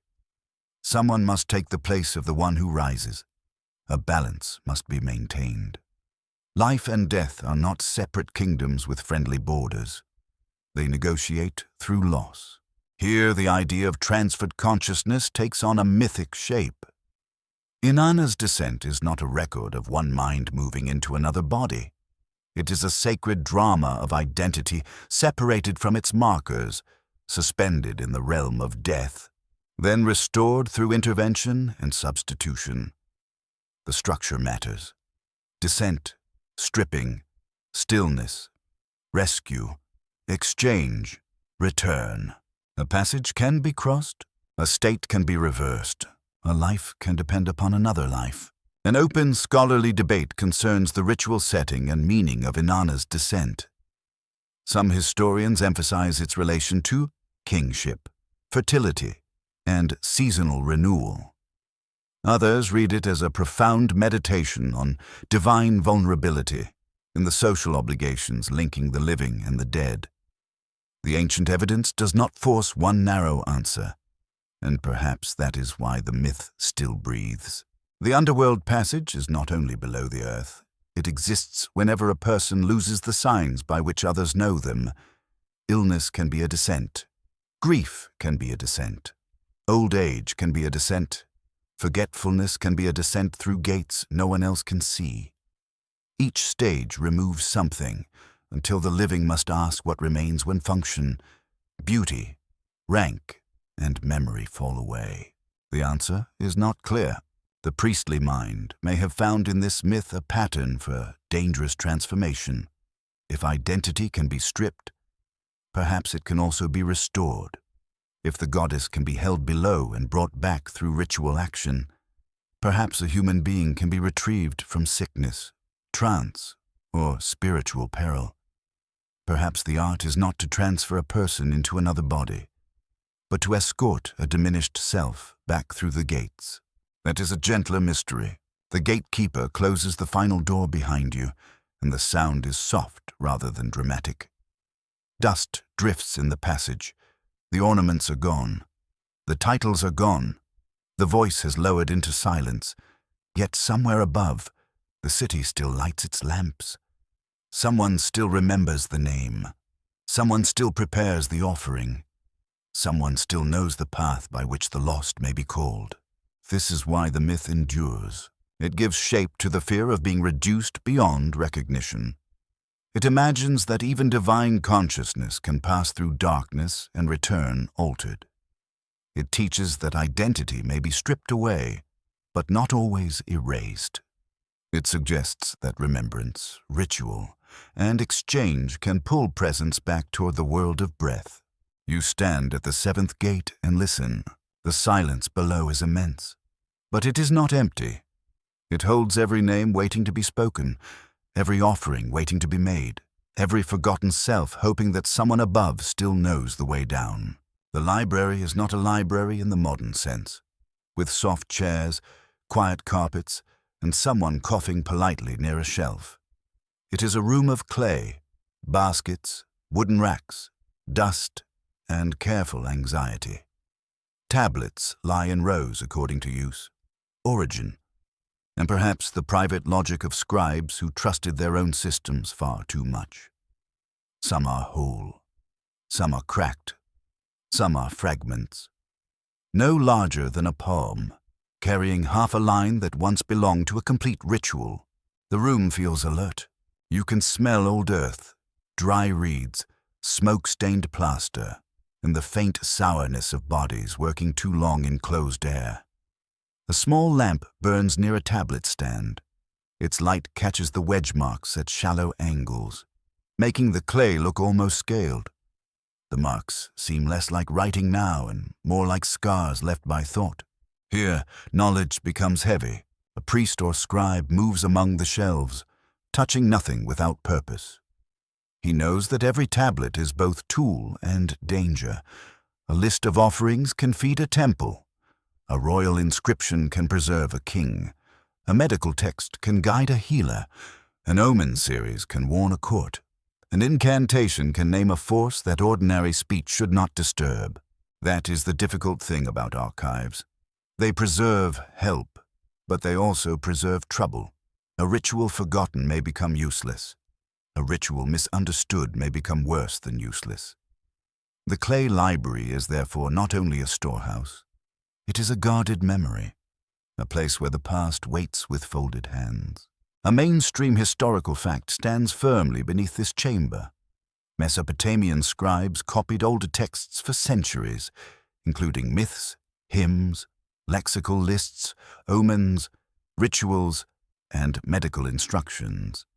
Major academic collections in America and Britain show that later, scholars often preserved Sumerian traditions long after Sumerian had ceased to be spoken in daily life. The language became learned, sacred, and prestigious. Like a key kept for doors few could open. That is a strange fate for a language. It stops living in the marketplace, yet continues breathing in schools and temples. Children no longer shout it across courtyards. Merchants no longer haggle in it beside fish baskets. Still, scribes copy its phrases with aching wrists and serious faces. The dead language becomes a vessel for authority, and perhaps authority likes being dead a little too much. It becomes harder to argue with. You watch a scribe compare two tablets. One is older, worn smooth at the edges. The other is fresh, damp enough to take correction. He reads a line, murmurs, then presses the stylus into new clay. His task is humble and enormous. He is carrying a sentence across time. He may not fully understand it. This is where the library grows dangerous in a quiet way.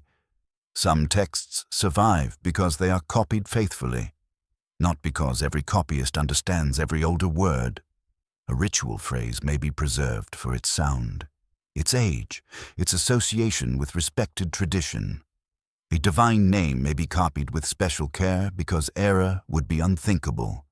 A damaged sign may be guessed from memory, parallel texts, or teacherly confidence, which has caused trouble in every classroom ever built. The past becomes partly reconstructed. You can imagine one line from an incantation against loss. Perhaps it names a body. Perhaps it names a breath. Perhaps it commands a harmful presence to depart into a substitute. Perhaps the phrase is broken exactly where modern curiosity leans forward. The scribe sees the damage, knows the tradition, and fills the gap as best he can. Or he leaves it blank, honoring the wound. Both choices alter the future. A quirky fringe tidbit clings to these broken places. Some modern occult readers claim that hidden priestly schools deliberately removed lines describing forbidden transfers of consciousness. Mainstream scholars see no reliable evidence for such a conspiracy. Tablets are broken because clay breaks. Cities burn, shelves collapse, and time is a spectacularly untidy archivist. Yet the feeling of secrecy persists because the material itself is fragmentary. Missing pieces invite forbidden stories to sit beside them. The library does not deny this mood. It encourages it simply by existing. A sealed room, old scripts, copied spells, damaged endings, and restricted knowledge are enough to make the mind wander toward hidden systems. It is not foolish to feel the pull. It is only necessary to keep one foot on the ground. The clay is ground enough. In this room, you begin to see the machinery of continuity. A ritual does not need an immortal priest if it has tablets, schools, and successors. A consciousness of sorts passes through institutional memory, not one person's private awareness, but a disciplined pattern of thought. The way to classify a sign, the way to purify a vessel, the way to interpret an omen, the way to speak to the dead without sounding frightened. Training transfers the mind of the tradition. A young apprentice sits near the doorway, copying a list until his fingers stiffen. He hates the exercise. Probably. Because humans have never been grateful enough for education while receiving it. Yet with each line, he becomes less himself alone and more a carrier of an older order. His memory is being furnished by the dead. His hand is learning movements invented before his grandfather's grandfather breathed. The archive enters him. This is another second body, less dramatic than a statue, but more powerful. The library creates human vessels for texts. It takes children and trains them until ancient language can move through their mouths. It makes living bodies available for dead knowledge. That is not supernatural. It is civilization, which, when looked at from the right angle, is supernatural enough. An open scholarly debate concerns how scribes understood ancient texts whose original settings had changed. Some historians see later copying as conservative preservation, aimed at maintaining inherited authority. Others emphasize creative reinterpretation, where scribes adapted old materials to new political, ritual, and intellectual needs. The evidence supports both movements because tradition survives by remembering and changing at the same time. The priest knows this tension. He may copy a line exactly, then interpret it differently in practice. He may preserve a Sumerian phrase, then explain it in another language. He may perform a rite for a king whose world is very different from the world that first shaped the words. The ritual remains old, but the crisis is always new. Illness today is not illness yesterday. Fair wears fresh clothing. The library must answer present fear with ancient language. You walk deeper into the room. Some tablets concern omens from the sky. Others list plants and stones. Some speak of demons, ghosts, and gods who must be appeased. Some describe procedures for washing, binding, burning, burying, and carrying away. They form no single secret manual. They form a landscape. Paths cross, symbols echo. Practices repeat in altered forms. A vessel appears again. A name appears again. A substitution appears again. A mouth is washed. A figure is made. A harmful force is removed. A divine presence is invited. A dream is interpreted. A ghost is fed. Each fragment points to a world in which identity and presence are relational, movable, vulnerable, and maintained through care. This does not prove the grand rumor. It gives the rumor soil. The last priest who might one day be imagined as keeper of the secret would not need one forbidden tablet titled something wonderfully obvious and deeply unhelpful. He would inherit hundreds of partial instructions, habits, meanings, and gestures. The secret, if it existed at all, would be distributed. It would live between texts, not on one clean page. It would require memory, judgment, timing, and fear. Perhaps that is why it could be lost. A single tablet can be hidden. A system must be embodied. When schools fail, when temples close, when scribes scatter, the system loosens. The words may remain, but the living thread connecting them thins. Later, readers can recover signs, translate lines, compare fragments, and still miss the feel of the write in the hand. The lamp burns lower. The scribe sets a new tablet beside the old one. For a moment, the two pieces of clay lie together like two bodies sharing one breath. The older carries damage, the newer carries trust. Between them passes a tradition that no single person owns. The dangerous knowledge is not dangerous because it offers easy immortality. It is dangerous because it teaches that humans survive through vessels they do not fully control. Clay, memory, language, ritual, institutions, students, statues, names. Each can preserve, each can distort, each can betray. The library waits in its dry silence. It contains no simple answer, only the patient evidence of minds trying not to vanish. And as the lamp gutters beside the tablets, you sense that the hidden system is not a secret locked in one line. It is the archive itself, breathing through every copied word. The last priest does not know he is the last. Not at first. People rarely do. Endings usually arrive dressed as ordinary trouble, then return the next morning wearing a more serious face. A shortage of grain, a missing messenger, a rumor from the north, a delegation that does not come back, a temple door repaired too quickly because someone fears there will be no time later. The city still wakes. Bread is baked in courtyards. Water jars are carried from the canal. Children chase each other past walls that have already begun to crack. A woman shakes dust from a woven mat. A donkey refuses to move with the timeless moral certainty of donkeys everywhere. The world continues its small routines, which is how history hides approaching disaster. The priest walks through the temple court before sunrise. The air is blue and cold. Under his sandals, the packed earth holds the night's last dampness. He carries a small tablet wrapped in cloth, pressed against his chest with more care than its size seems to deserve. It is not the only tablet in the temple. It may not even be the oldest. Yet it belongs to a chain of instructions his teacher once gave him in whispers. That teacher is dead now. His students are fewer than they should be. Some have left for safer towns. Some serve new officials whose accents mark a changing order. Some are too young to read the most difficult signs without help. The priest looks at them and sees not failure, but interruption. A tradition does not die all at once. It misses one lesson, then another. Then a word is remembered with uncertainty. That is how silence enters. A mainstream historical fact rests behind this imagined mourning.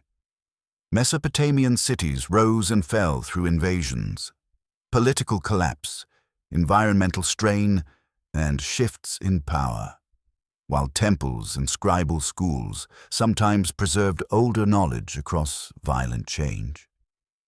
Archaeologists and historians at major institutions have shown that archives could be abandoned, burned, buried, or absorbed into later traditions.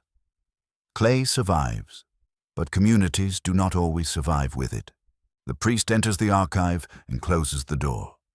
The room smells of dry tablets, old baskets, and smoke pressed into plaster over many years. He unwraps the tablet and places it beside others that concern names, purification, dream speech, substitute figures, and the preparation of images. Alone, each text has a reasonable purpose. Together, under the pressure of fear, they seem to form a map. He has begun to see the map too late, outside the temple. Politics changes its clothing. A new ruler claims old gods. A conquering power promises restoration while counting livestock. Officials demand inventories. They want grain, metals, labor, records, seals, loyalty. They are interested in sacred things, mainly when sacred things can stabilize taxation, which is not very mystical, but painfully effective. The priest understands power. He knows kings have always needed temples. He also knows temples have always survived by making themselves useful to kings. It is an old arrangement, mostly dignified from a distance and deeply practical up close. Yet something in the present feels different. The old songs are still sung, but with thinner confidence. The young scribes copy signs without tasting their weight. A ritual can continue after belief weakens. That frightens him more than fire. He kneels beside a wooden chest. Inside lie cords, small sealed lumps of clay, a cylinder seal, a dark stone amulet, and several tablets wrapped in linen. None of them glows. None pulses with secret energy. Ancient truth is annoyingly modest like that. It arrives as objects someone must dust, guard, and remember how to use. He takes out a clay figurine. Its face is barely marked. It was prepared long ago for rites of removal, perhaps never completed. He turns it in his palm, feeling its small weight, a substitute body, a receiving body, a second body, not alive, yet not empty, once named within the proper sequence. His breath slows. The secret he guards is not a sentence. It is a relationship between acts. Speak the name. Wash the vessel. Open the mouth. Bind the harmful force. Call the witness. Protect the breath. Preserve what must not scatter. Remove what must not remain. No single step is shocking. The pattern is what troubles him. Patterns are quiet hunters. A quirky fringe tidbit grows naturally around a figure like him. Later, storytellers might imagine a final Sumerian priest standing amid ruins, holding the last true method of moving consciousness between bodies. Mainstream history offers no record of such a man. Yet the invention is powerful because real temple specialists did preserve restricted knowledge. And real collapse could leave isolated experts guarding traditions no one else fully understood. The priest hears footsteps outside and returns the figurine to the chest. A young assistant enters, bowing too quickly. He brings news that officials have ordered an inventory of stored tablets and precious objects. The assistant tries to sound calm. His fingers betray him. They move restlessly at his robe, pinching fabric, releasing it, pinching again. The priest thanks him. His voice is softer than expected. He asks for water, clean cloth, and 2 lamps for the inner room. The assistant hesitates. The inner room is rarely used now. Its ritual sequence requires 3 trained voices, and only 2 remain who can perform the old pronunciations without stumbling. Even then, one line near the middle has always been disputed. His teacher preferred one reading. Another scholar argued for another. Imagine losing immortality to a vowel. A little sarcasm helps the terror breathe. The priest does not believe he holds a mechanical escape from death. He is too educated for that, and too tired.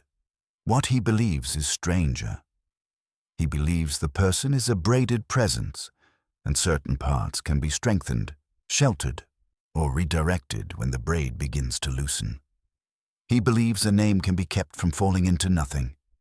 He believes breath, memory, and divine attention can be gathered during crisis. He believes forgetting is a second death. An open, scholarly debate touches the edge of his world. Historians still ask how much ritual knowledge was restricted to specialists, how much was publicly known, and how deeply ordinary worshippers understood the ceremonies performed for them. Some evidence suggests broad familiarity with themes of purification and divine care. Other evidence points to technical rites requiring trained experts. The boundary remains uncertain. Like lamplight on a wall, the priest lives inside that boundary. People bring him fear, but they do not bring him understanding. They want the result. They want the fever cooled, the ghost calmed, the omen softened, the dream explained. They do not wish to know every word by which order is restored. Perhaps that is mercy. Perhaps it is dependence. The lamps are brought. Their flames fill the inner room with a wavering gold. The priest places the wrapped tablets in a careful row, then sets a water bowl beside them. He chooses one young assistant to witness, though the boy is not ready. No one is ready near the end. That is one of history's least charming rules. The priest begins teaching him anyway. He explains that a body is not only flesh. He explains that a name is not only sound. He explains that a statue is not only stone, and a figurine is not only clay. He tells him that the rite is not for escaping the gods, because anyone trying that deserves whatever paperwork the underworld provides. The rite is for holding continuity when death, fear, or madness tries to tear it apart. The assistant listens with wide eyes. Outside, a shout rises near the gate, then fades. The priest continues. His words do not rush. He knows that panic destroys memory. He repeats the sequence once, then again, changing his phrasing so the boy understands the pattern rather than only the sound. The tablet preserves the words, but the living teacher preserves the meaning between them. That meaning is the secret. Not a formula alone, not a hidden line. A disciplined way of seeing the human self as something capable of being guarded across thresholds.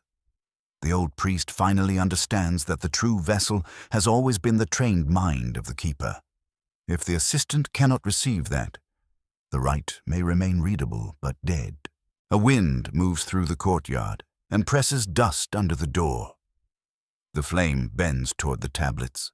The priest places his hand above them, not touching, simply hovering over the dry clay as though feeling for warmth from buried coals. The city outside is changing owners. The archive inside is changing bodies. Dawn has not arrived, yet the room already feels threatened by morning. The darkness is thinner now, no longer complete, and the lamps seem aware of their own exhaustion. Their flames stand low in the bowls, trembling against the last deep hours before sunrise.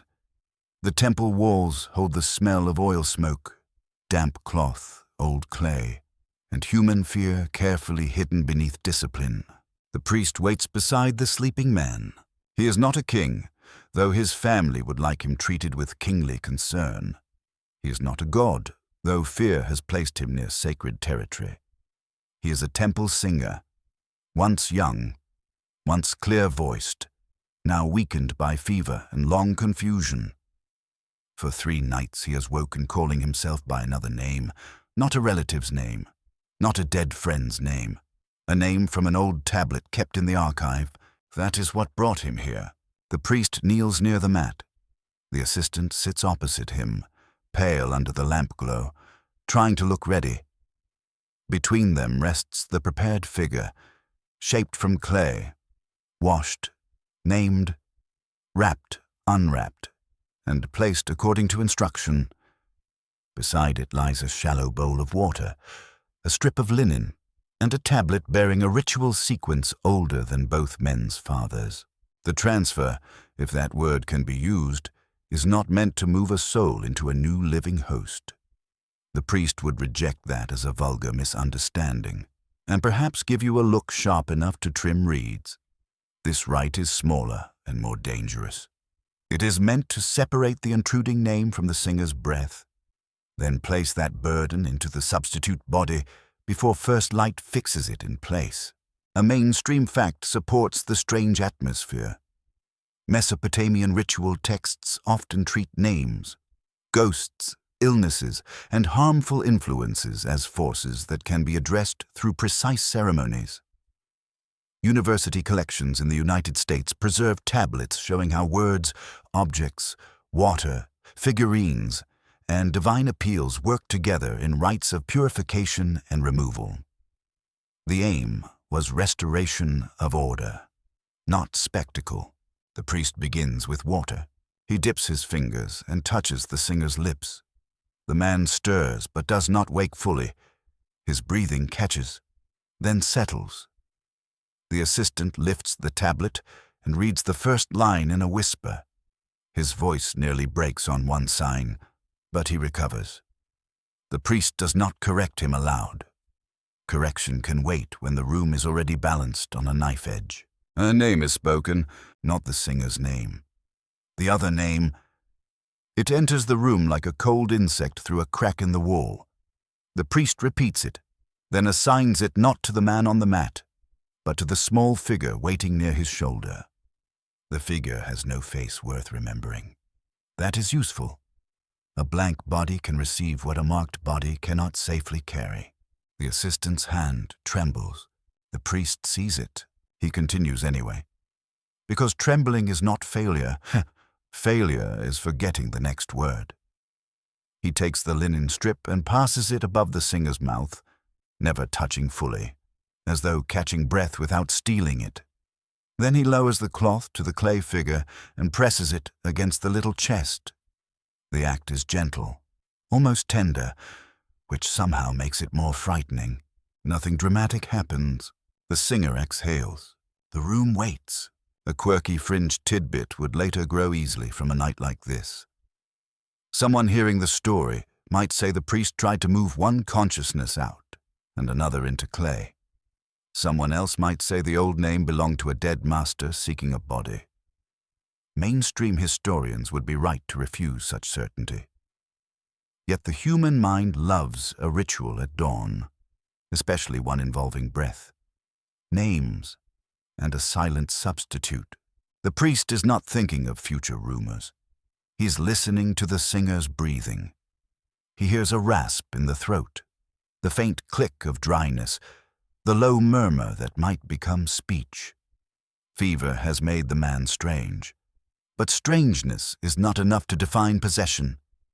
Grief, exhaustion, illness, and suggestion can all put masks on the face. Ancient wisdom knows this, even when it names the causes differently. The priest places his palm near the singer's chest, not on it, near it.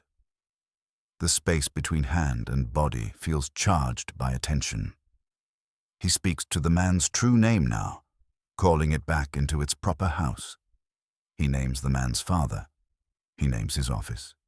He names the temple service his voice once performed. Identity is rebuilt by witnesses. This is the heart of the rite. Not magic as fireworks, not immortality as escape. A person is called back by every thread that binds him to the living world. Name, family, duty, sound, body, God, breath. The priest gathers them one by one like scattered reeds after floodwater has pulled through a yard. The assistant reads the second sequence. A divine witness is invoked. The harmful name is ordered to remain in the figure. The singer's breath is ordered to remain in the singer. The words are simple in structure, but their confidence is immense. Ritual language does not ask the universe whether it feels cooperative today. It instructs, quite bold, really, outside. The earliest birds begin. Their calls enter the temple court faintly, thin as threads of silver. Morning is approaching. The old instructions warned that the rite must finish before the sun touched the upper wall. The priest does not fully know why. Perhaps the timing belongs to purification. Perhaps dawn fixes boundaries. Perhaps his teacher once knew a reason now softened by age. An open scholarly debate concerns the significance of ritual timing in Mesopotamian ceremonies. Some historians connect dawn, night, and transitional hours with purity and cosmic renewal. Others suggest practical temple scheduling mixed with inherited religious symbolism. The tablets often tell us what to do, but not always why it must be done then. The silence leaves room for caution. The singer suddenly opens his eyes. For a moment. No one moves. His pupils reflect the lamp flame. His lips part. The assistant grips the tablet too tightly, and a little dry clay dust slips from its edge. The singer whispers a word. The priest leans closer, but the sound is not clear. It could be his own name. It could be the other name. It could be only breath passing through a damaged throat. The uncertainty is terrible. The priest repeats the binding phrase and lifts the clay figure. It now feels heavier, though that may be imagination. He wraps it in linen and ties the cord around it with 7 turns. Each turn closes one path. Each knot says, "Stay." The assistant must carry it to the prepared pit beyond the temple's outer wall, where it will be buried facing away from the city. He hesitates at the door. The priest tells him to go. The room is quieter with the assistant gone. The singer's eyes remain open, but they no longer search the corners. His breathing slows. The priest touches water to the man's forehead and speaks the final restoration, calling his voice back to service, his dreams back to sleep, and his name back to his mouth. Then the first light reaches the wall. It is pale, ordinary, almost disappointing. No thunder answers. No god appears in visible form. The temple simply becomes a room again, with stains on the floor, smoke in the air, and an old man kneeling beside another man who may live or die by evening. The failed transfer is not obvious at once. That is the cruel part. The singer sleeps peacefully through sunrise, and the priest almost believes the rite has succeeded. Then, as light fills the court, the assistant returns alone. His face has the color of ash. He says the pit was empty when he reached it. The earth had been prepared, undisturbed, waiting, but the linen bundle in his hands had loosened during the walk. The clay figure was broken. Inside the cloth, its chest had cracked open, not shattered by impact, not crushed, simply opened, as if dried from within too quickly. The assistant swears he did not drop it. The priest believes him, which does not help. The singer wakes at noon. He knows his own name. He knows the temple. He asks for water in a voice that is weak but familiar. For a few breaths, relief crosses the priest's face. Then the singer hums a melody no one has taught him, an old temple tune preserved only in notation and ritual memory. The priest knows it from tablets. He has never heard it sung aloud. The room grows still again. Perhaps the rite failed because the intruding name was not trapped. Perhaps it succeeded too well and preserved something that should have faded. Perhaps fever opened a memory already stored in the temple's own tradition. Perhaps the singer heard the melody once in childhood and forgot it until illness returned it. The priest does not know. That is what frightens him most. By evening, the singer sleeps. The broken figure lies sealed in a jar beneath the archive floor. The assistant refuses to speak of the burial path. The priest copies a brief note onto fresh clay, but he leaves out the melody.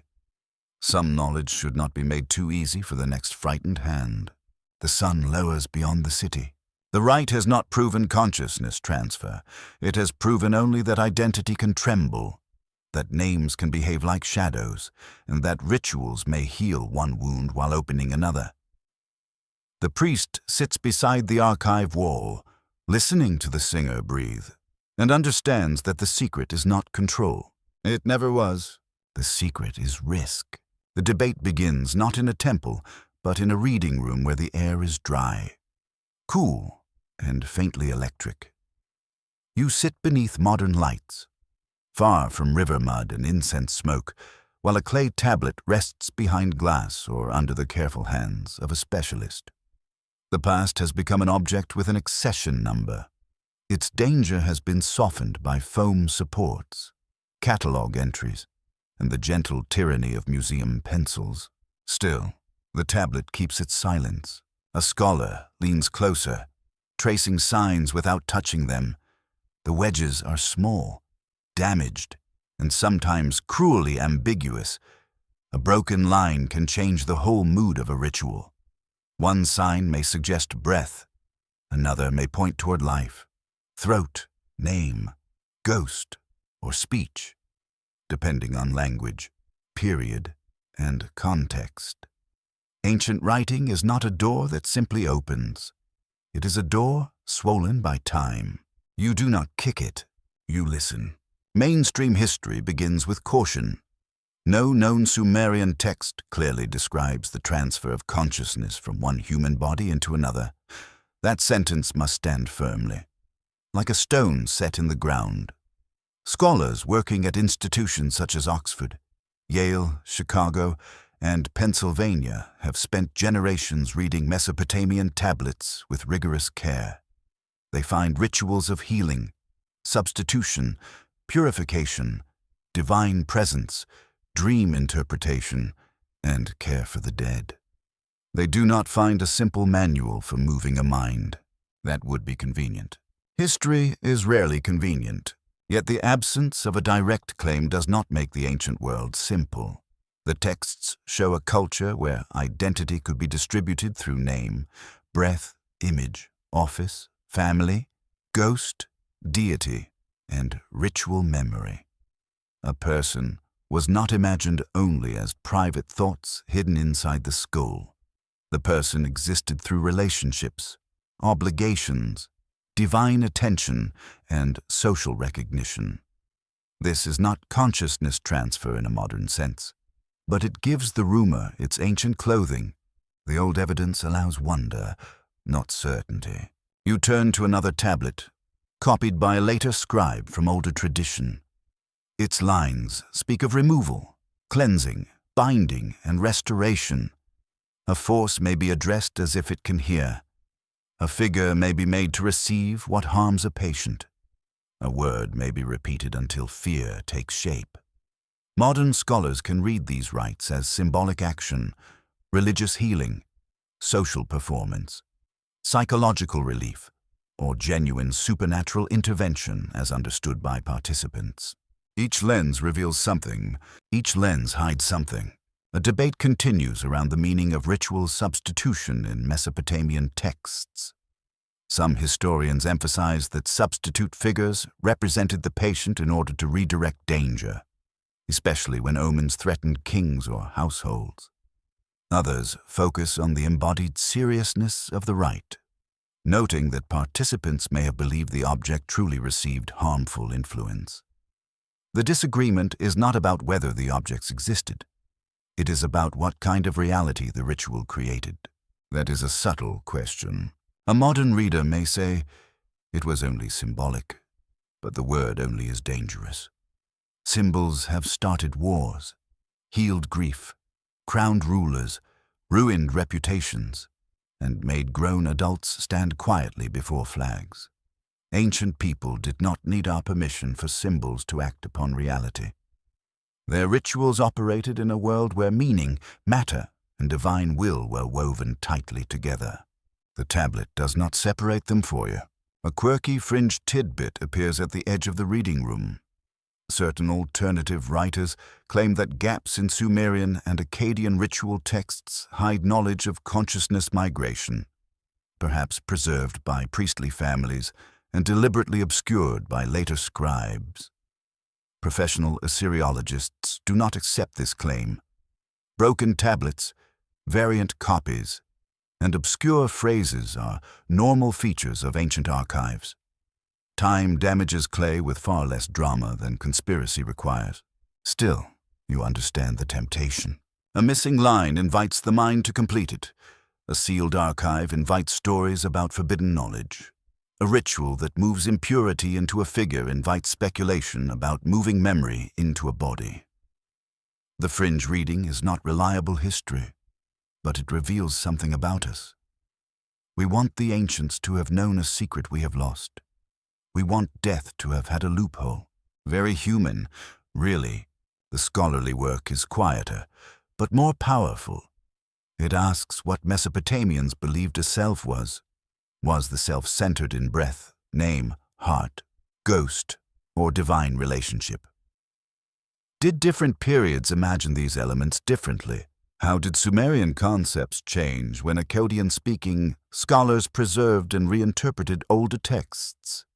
How did ritual experts translate inherited formulas into living practice? These questions are less flashy than immortality. They are also far more interesting. You enter the world of translation. A single ancient word may carry a field of meaning rather than one neat English equivalent. The translator must choose. Breath can become life. Ghost can become spirit. Name can become identity. But every English choice narrows the ancient word. It makes the old world legible by trimming its edges. Something is always lost.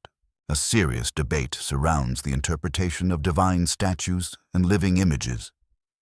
Many scholars agree that cult images were treated as more than reminders, especially after consecration rituals. The more difficult question is how exactly divine presence related to the physical object. Did the deity dwell in the statue, act through it, visit it, own it, or receive service by means of it?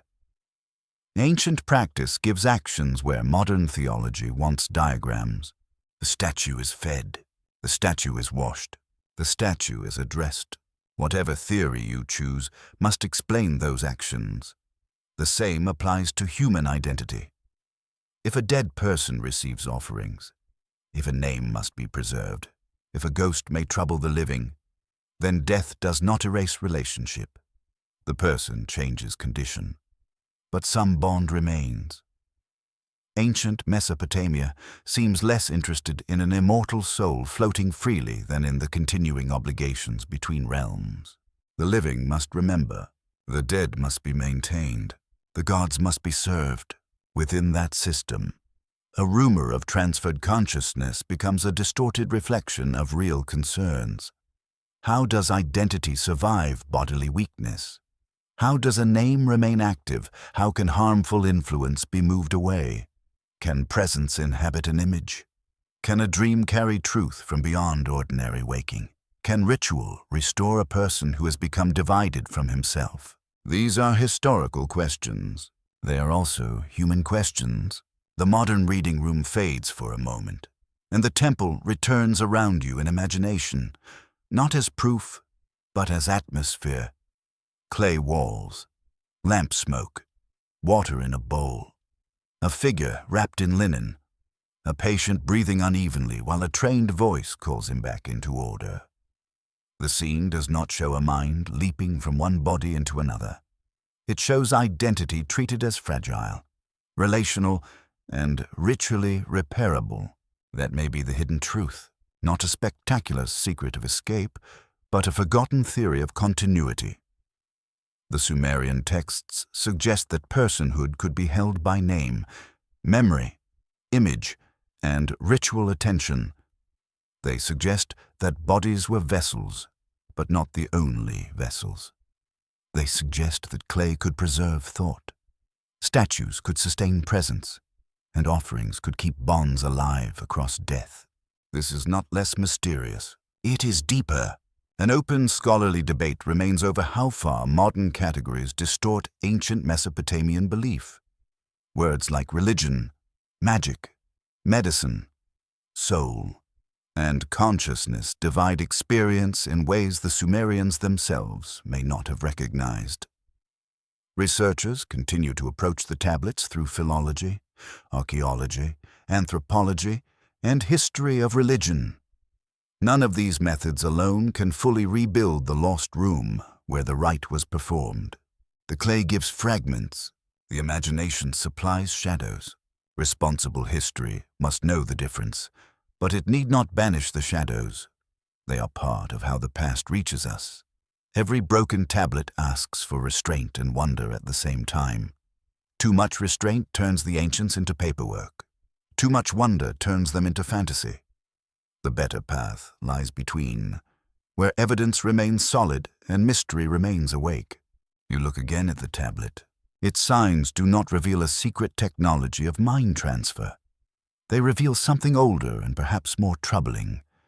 The Sumerians lived in a world where the self could be threatened, divided, named, represented, remembered, purified, and restored.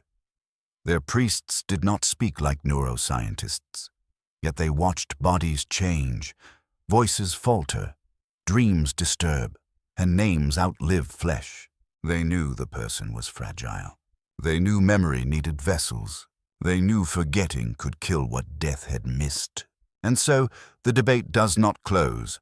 It lingers in the reading room, in the museum drawer, in the temple imagined at night.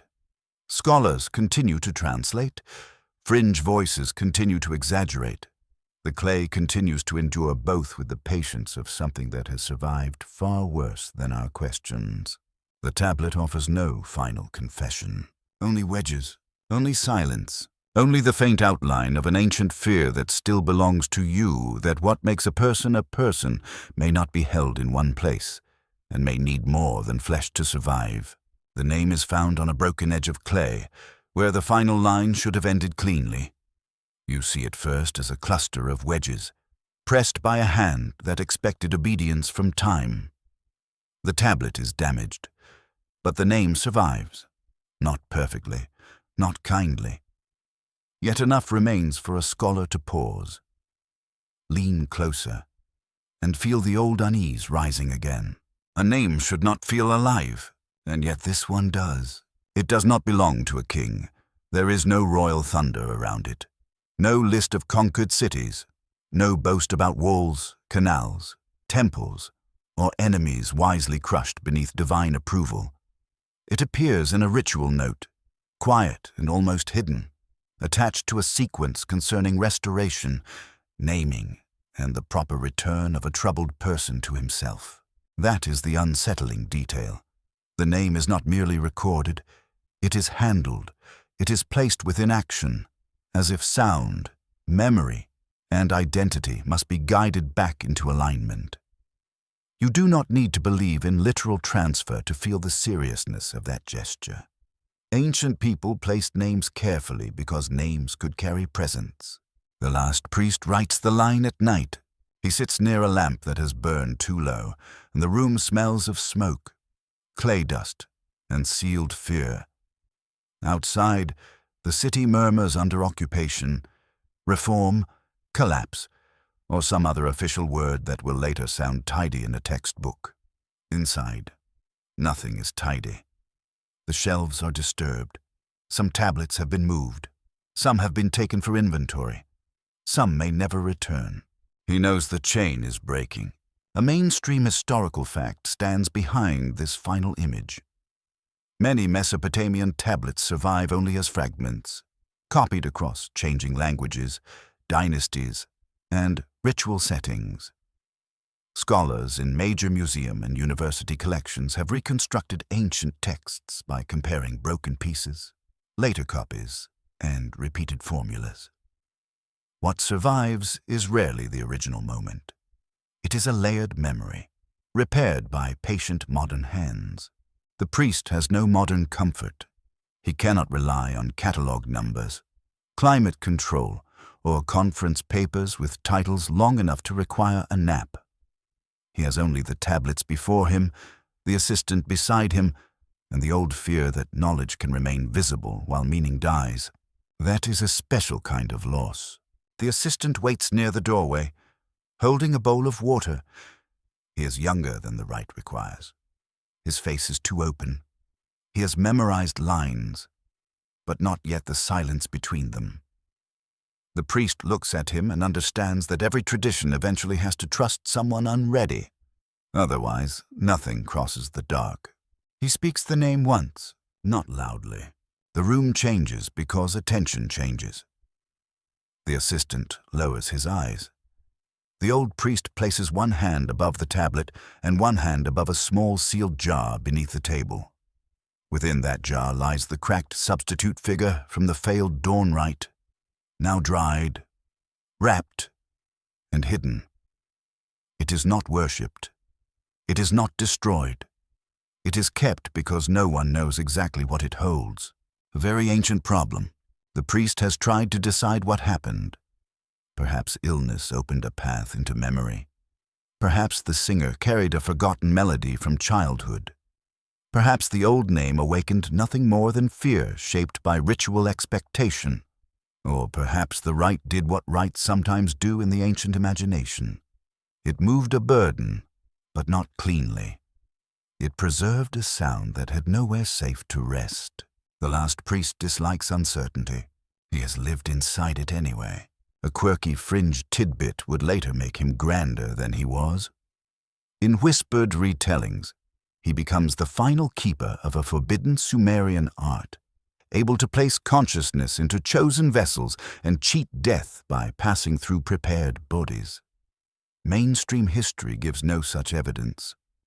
Yet the legend clings because the real man, or the imagined man shaped from many real specialists, stands at the edge of a true mystery, how memory survives when institutions fail. He writes the name again.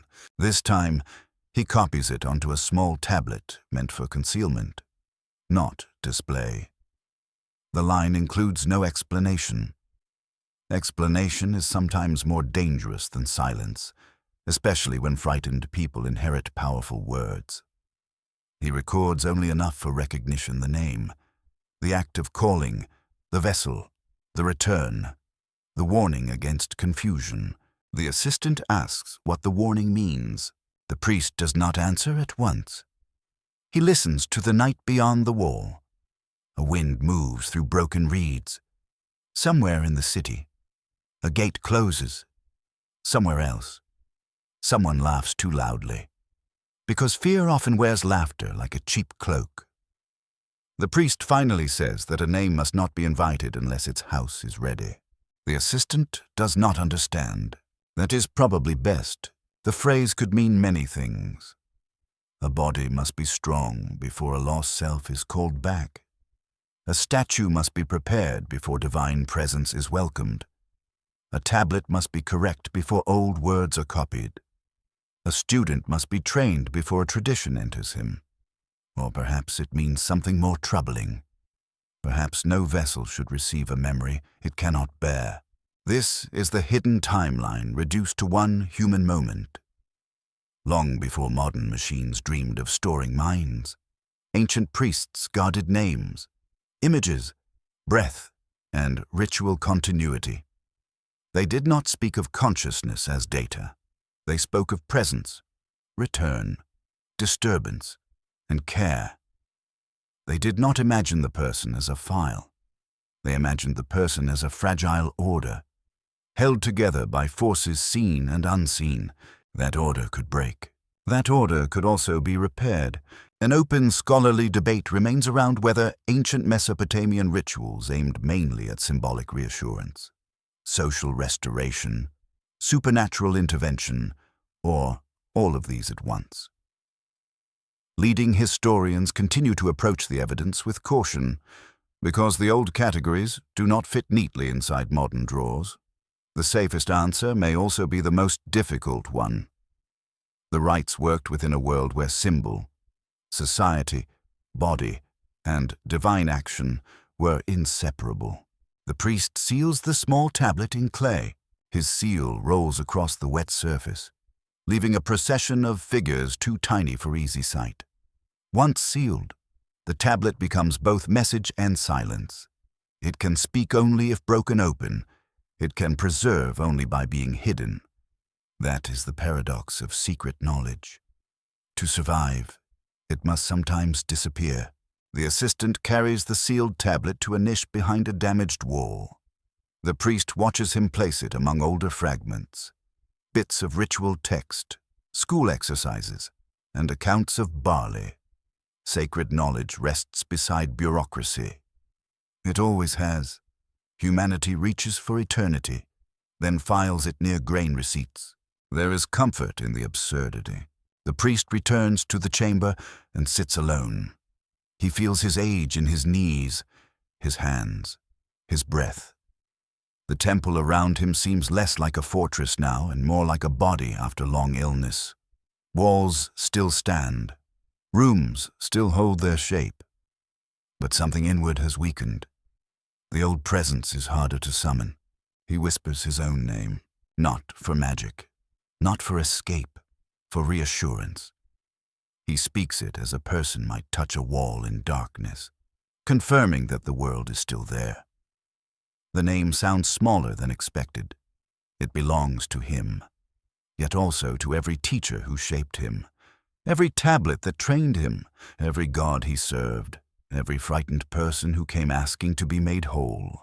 Perhaps no name is solitary. Perhaps every name is a house filled with others. The lamp trembles once, and the priest imagines the sealed tablet sleeping inside the wall. It may remain there through conquest, neglect, rain, fire, rebuilding, collapse, and the long patience of dust. No one may read it for centuries. No one may read it ever. Still, the name has been given another body in clay. That is enough for tonight. The story does not end with proof.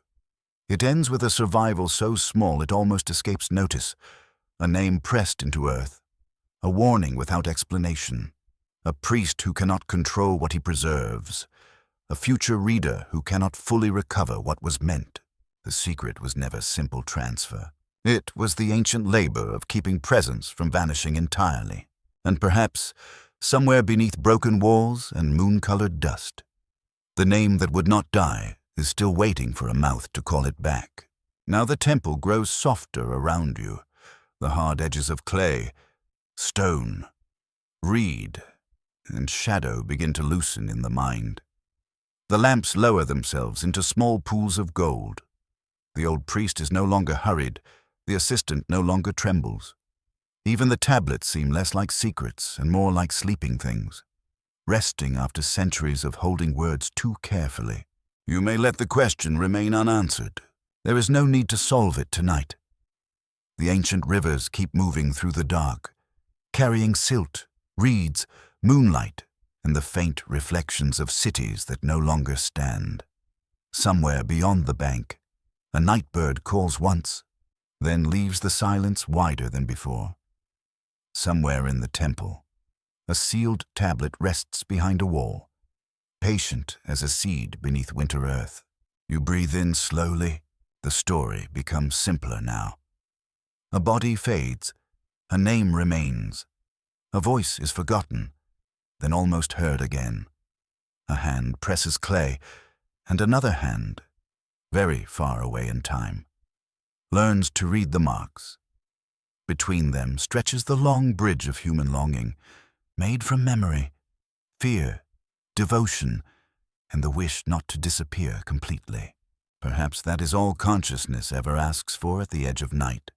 To be held a little longer, to be known by someone, to be carried gently through the dark when the first body grows tired. The Sumerians gave that longing clay ritual, offerings, statues, and names. You can give it quiet attention. Let the dust settle. Let the river pass. Let the ancient city dim until only the stars remain above the plain. And if a name still waits beneath the earth, it can wait a little longer. The night is deep. The world is calm. And perhaps the story is not yet complete.